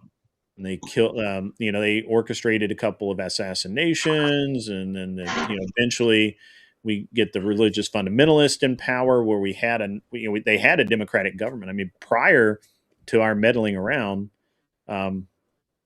which, hey, I'm not saying it was right or wrong, but prior to that, mean, Baghdad was the Paris of the Middle East, right? Like it was, and men were walking around in suits, women were walking around in, current fashion. It, the pictures from back then are crazy. They're insane at how, Yeah. I mean, you wouldn't even, like, if I told you it was Paris, you'd be like, oh, yeah, okay, yeah, okay, I see that. No, really, it's Baghdad's Tehran. It's, whatever. And the biggest problem is that we haven't left for 70 years. If we had just messed around with them and then just left and said, hey, you know what, we messed up, sorry. But for 70 odd years, we've been in the Middle East and sending people to die over there. Crazy. It's nuts. And this latest round, starting with Kuwait, we've now been over there, 30 years this time? Basically my whole lifetime. I was born in 96. So yeah. There's we've been over there so long that grandfathers are sending their sons off to fight in the war in the same place that they fought in. And that's Mhm. insane. That's the definition of insanity. It just is. And I'm personally, I hope that Trump's stated goal of getting out of the Middle East and anything other than an advisor capacity and establishing the enforcement arm. I am using just air quotes there because who knows what he means by that, but the enforcement arm for the Middle East being, I think that's 8 nations. It's like Kuwait, Jordan, Israel, Saudi Arabia, UAE, and I don't remember the other. It's like 8 or 9 countries that are supposed to band together into like a Middle East Defense Force or some nonsense, and they're going. And Iran was the fly in the ointment. Hopefully he's right. Hopefully he does it. I don't know. I can't. I think predict. there's too much money in the Middle East for the United States not to continue to meddle. I just don't see that. I don't see it happening. I mean, I don't disagree with you saying hopefully that does happen. That we can, essentially just move away from having any kind of trying to influence the Middle East. But there's just too much money over there. I mean, some of those guys over there, because they don't publicly produce the amount these wealth that these guys have, could Mhm. buy Bill Gates a couple times over, right? Sure. And so there's just so much money there. In fairness, Elon Musk is worth more than the entire GDP of Canada. So we're doing all right. When you're literally worth more than a country produces, that's hilarious. No, I don't disagree with you. I will say that what Trump has done is brilliant. And it's brilliant in a way that people haven't seen. A lot of people haven't seen and understand yet. What he's really done, starting with Venezuela, is he's closing down the network and ways that the oil and the money flowed and was converted into drugs and cash, and then outside of the banking systems to fund terrorism and other things like that. When it was also a lot of it also going back into these various governments. And pardon me, talk too much. But he's basically controlling where the oil goes and where it can be sold and where the money can be deposited. He doesn't have to own production. He doesn't have to own the country. He doesn't have to lead the country. He doesn't have to do any of that. He just has to say, you can do whatever you want with it in your country, but once it crosses that border, now it's got to go through through a recognized banking system, a recognized financial system. You can't get around this anymore and funnel billions of dollars into terrorists that want to kill us. That you can't do that anymore. And he's been pretty damn effective at it, and he's going to keep being pretty damn effective at it. And I think that's why he just doesn't care anymore about. Not that he ever did. I'm not going to speak for him. I don't think he ever actually did, but he just doesn't care to go to war in the Middle East anymore because it accomplishes us nothing. Yes, Gerald is right. He is also shutting down BRICS, by controlling where the oil can be sold. So He's playing a version of political monopoly. If Yeah. you think about it in a long really, term thing, it's exactly what he's doing. Gerald, it's not really the petrodollar. I mean, it's not a bad way to think about it. It really isn't correct though. And again, this is actually what I do in my normal show is I talk about all of this stuff, and it's just it's really not. We don't care about it's not just a petrodollar. It's basically anything. What was happening is that you would have this energy. Let's just and it doesn't have to be oil. It could be any natural gas, anything. And so basically, let's talk about what's really going on here, right? So, is it another war, right? Because everybody thinks that we're at war, but we're really not. Because we haven't. I mean, we bombed a few things, but it's not the same as an actual war. And even if it is, what would the end game be, right? So, and I just go back to it's not the ownership of these oil fields. It's not he doesn't have to own Iran. He doesn't have to be the leader in Iran. He just needs it to be stable. And the United States needs to control the system of flow, right? It's control of that flow system of oil, natural gas, gold, all of these natural resources into markets, into the banking system, and back around.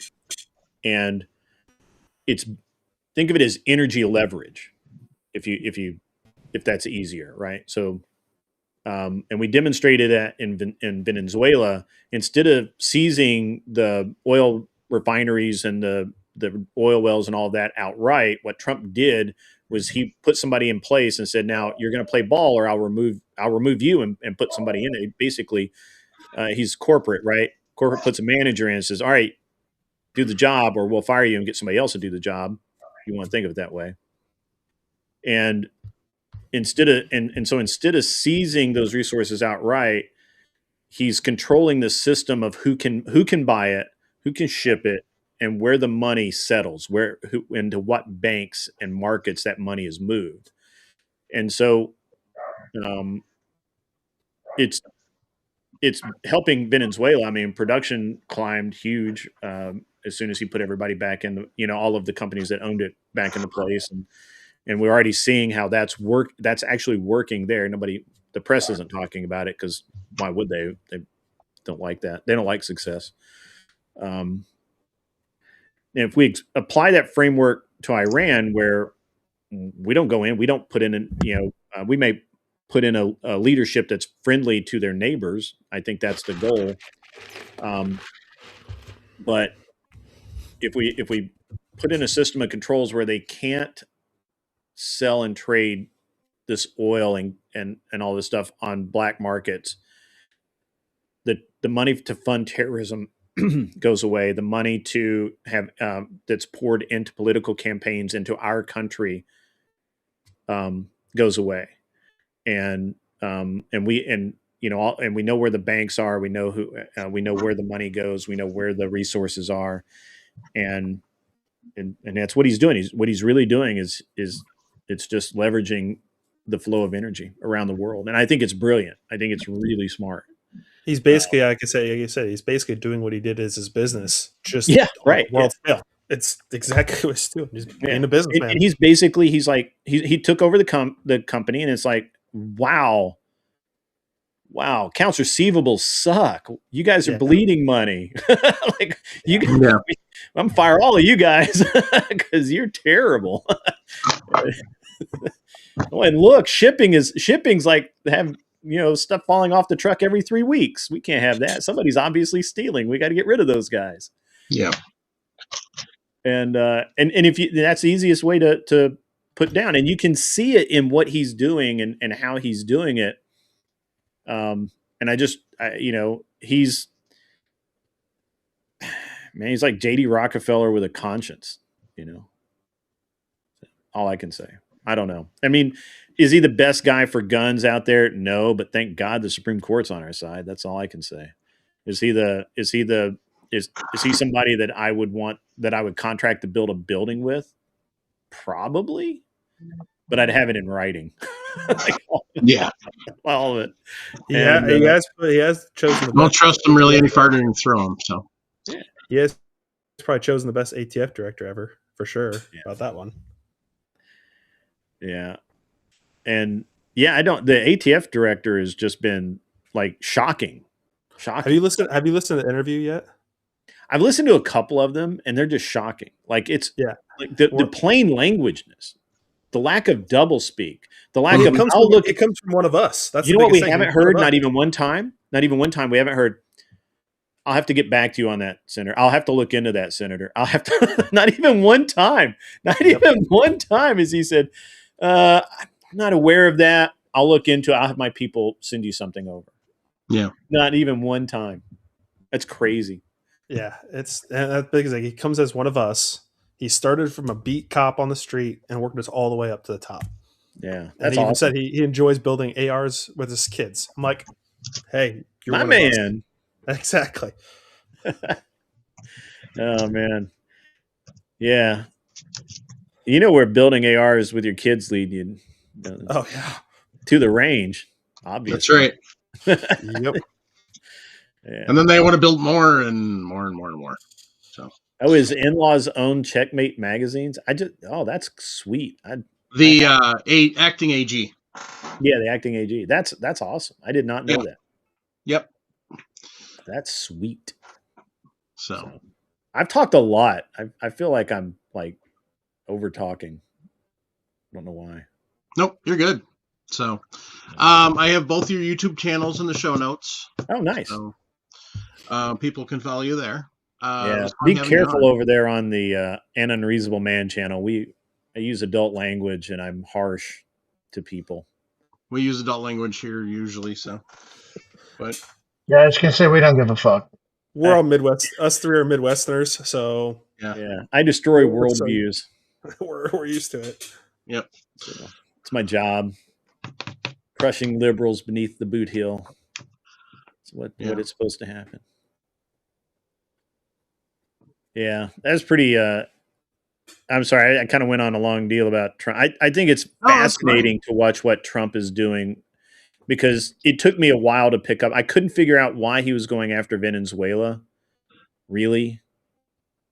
And then I really sat down and thought about it, and I read a bunch of things and read some opinion pieces, and it just kind of like what he's doing is he's basically put controls on a market that had no controls on it. And it doesn't matter. It doesn't matter who's in charge in Iran. It doesn't matter who's the leader there. None of it matters. No. Because at the end of the day, we're protected. The thing is, when he went after Venezuela, I knew that was strictly about the oil, and it was about getting someone from quote our side back in control of the country. Before they went too far along the path with China. Yeah. And Iran, I was thinking it was kind of the same thing. It was going after China's oil supply. Because China was getting most of their oil was coming from Venezuela and from Iran. Sure. Yeah. I thought that too. And I had a lot of people propose that to me. But when I think about it, China's not really our enemy. They don't really care about us. They need us as a market, not as much anymore, but they need us as a market. Yeah. And it never made sense to me that people want to really like go after China, right? Like it just doesn't make sense. But when you look at the pressure that we can exert with China, and you look at the meeting that they just had in China, right, where Trump goes over there, and so just as a kind of prep this, we are still the biggest manufacturing company in the world. We make more stuff than any other country. China doesn't even come close. Any two countries in Europe don't make as much stuff as we do in manufacturing. The difference is we don't make cheap widgets very No. often. We make decent quality to high quality stuff, a lot of technology. And one big thing that we make in this country very well is airplanes. Yep. And that's why the director of Boeing went over with Trump to sit down. And apparently they've inked a contract to buy a bunch of Boeing jets for China. I think it was like either 200 or 2,000. I don't remember which one it was. I saw the number recently. It's a big number. Yeah. Yeah. It's a big number of airplanes. it's quite a bit. So, and there was other trade deals struck down there too. And so, when we're looking at this, when we look at it, what's actually going on is China had oil tankers in the Strait of Hormuz that Iran wasn't allowing to leave. Uh-oh. We said, hey, China, we'd love to help you out, but we got all this other stuff to do. Sorry. So they sent their boats over there to take care of it, backed up loosely by our American forces, very loosely. So you've got to really look at how, to me, the way it looks to me is China was counting on us to put American lives at risk for them and to get their ships out of Iran. And we said no. Why would we? And they sent their ships. We kind of loosely backed them up. And that's kind of even. Now, it's kind of even, right? The way the press was spinning it was that China was sending the ships to engage our ships. I think you can still find the article in the New York Times if they haven't taken it down. That it's still there. That China's sending warships to confront the U.S. in the Strait of Hormuz. And that's the dumbest thing ever, right? It's just stupid. Well, it's the Times. Yeah. Gerald says that is the only thing I have disagreed on you with. He believes China is an enemy, too many spies, and too much stealing of intellectual property. So here's a problem with that. The Chinese don't believe in intellectual property. No. So we do. So to us, it's a problem. To them, it's Sunday or Tuesday. Which is why Apple had such problems with the iPhone being fake made and over there. It's because China doesn't care. Yeah.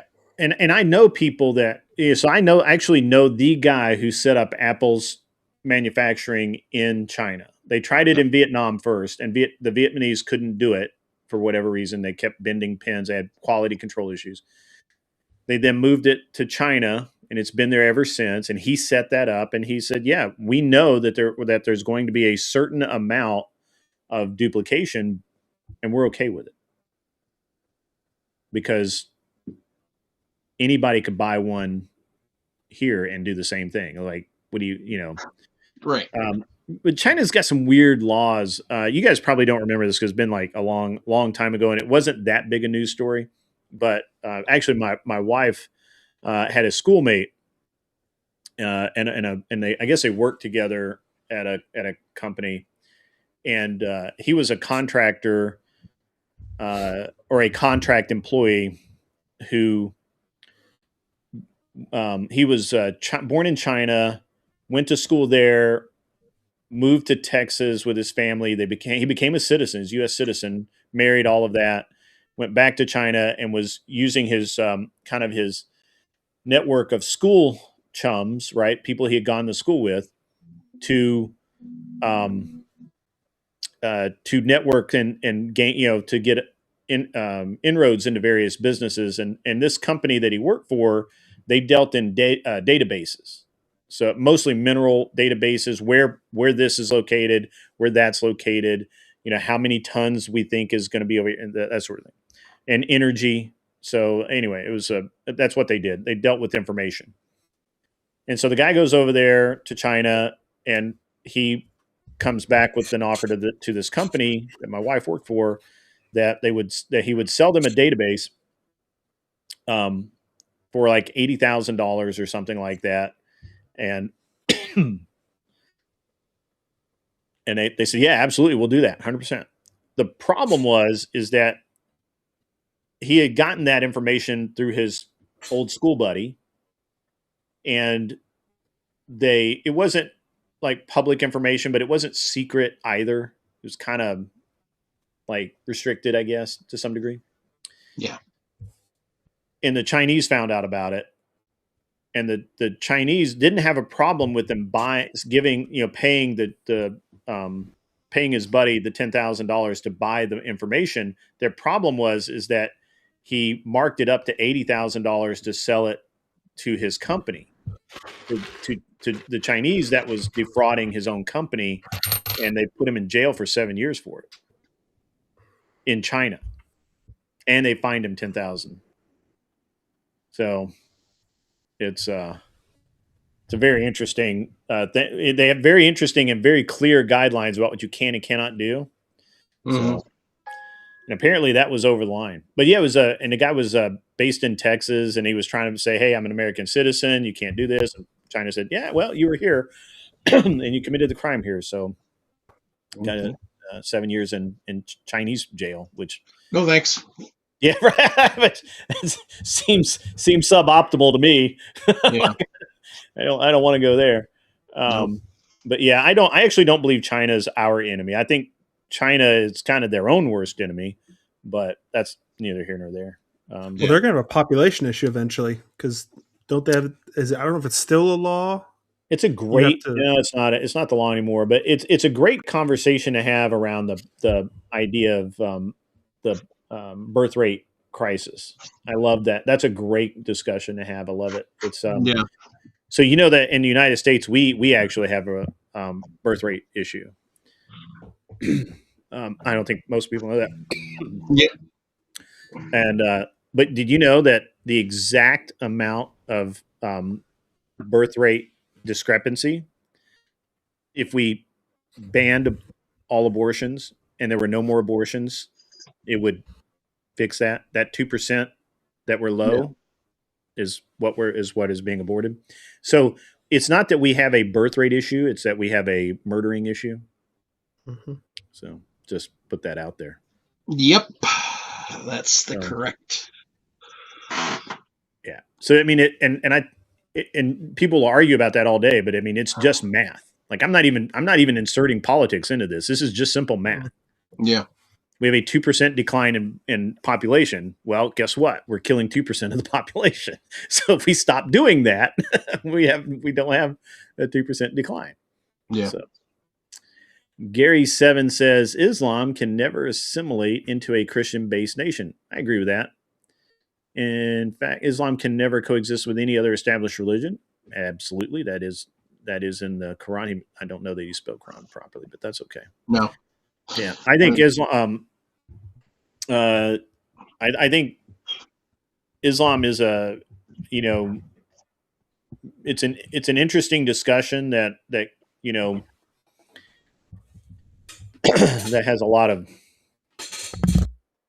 nuance to it. Mostly in that, they want to kill you, and people trying everything in the world to dodge the fact that that they want to call Islam the religion of peace when it is literally not. Well, those are just the radicalized. No. Yeah. You see, he got me there. Do you see that? He got me. No, that's not. I mean, it literally says killing people's okay. It's fine. Yep, absolutely.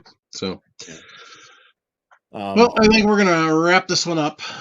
Yep. Oh. I'm gonna be over on my my show. My show is live on both of my channels right now. Awesome. And so you guys are welcome to come over and hang out for a few minutes. I won't be on long. I did promise my wife, my long suffering and beautiful wife, that I would not be up too late tonight.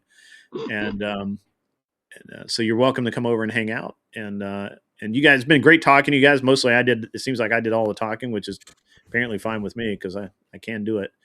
And I had a great time. It was a blast having you. So yeah, happy to it was, come back you know, anytime.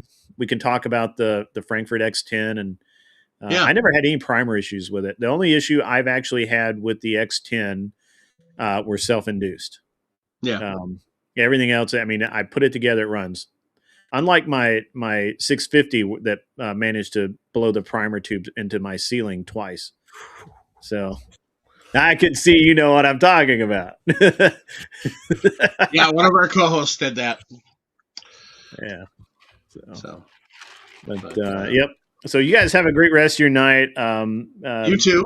And I'm just gonna to the talk folks about in the chat, it was great hanging out with you guys tonight, and I really appreciate the opportunity to hang out with you.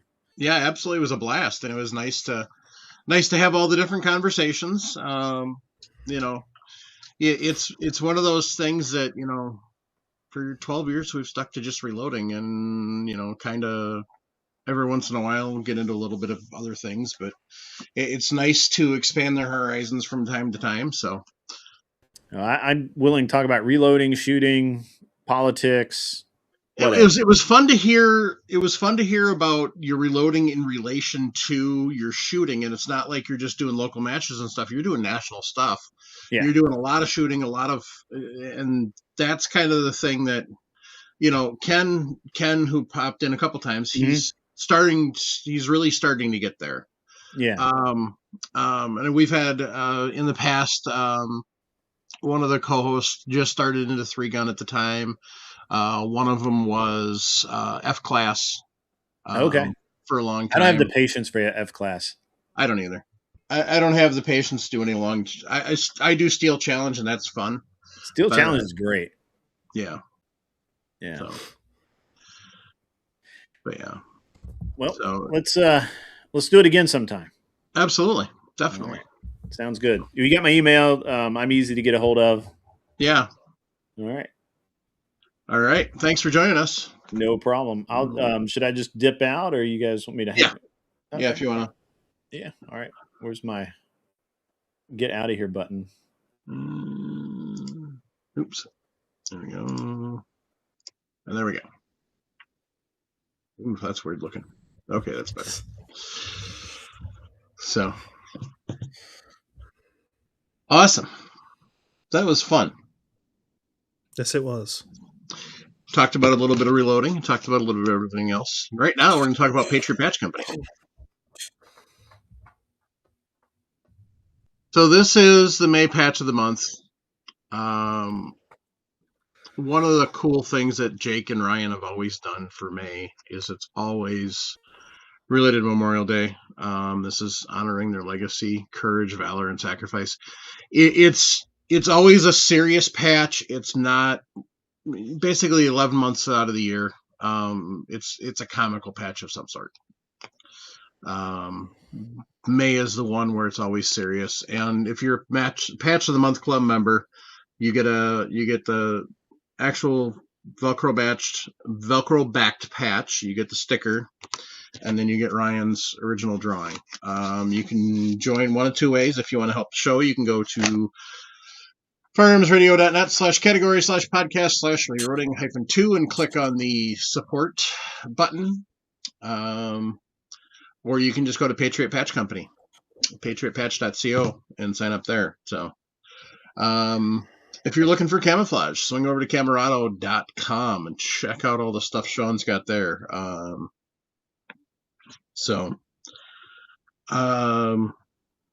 Next week we're not here because it's Memorial Day week. 2 weeks is going to be Milcert Munitions. So I'm looking forward to that because he's really expanded what he carries now. So that's going to be a fun show. 3 weeks. I don't know what we're doing yet. I think we're going to have. I've got another guest that I'm working on. but I don't know when. Sometime in June. So, but we'll talk about GunCon again too. Next show I'll bring up a little bit. But most importantly, do you know what happened Sunday at 10 a.m. Mountain Time, Nick? This Sunday? This past Sunday. Do you know what happened? I don't. I posted Oh, that's right. You did say the that. last recorded show. We are finally caught up, gang. So I'll download this and get it to Chris, and he'll get it edited, and we should get it posted by Sunday. So we're finally caught up. Thanks for everybody who's been patient with us and all of that. And so we're looking forward to that. And now that we're caught back up, we'll start doing some giveaways because I got some stuff to give away. So, all right, gang. On that note, keep your brass shiny. Jump on the Millstrip short bus. Support Second Amendment. Make sure you're paying attention to your local, state, national races. Midterms are coming. Make sure you're paying attention to who's running and what they're actually about. The NRA is the NRA ILA is actually, or the PVF, I should say, is working on their grading scale.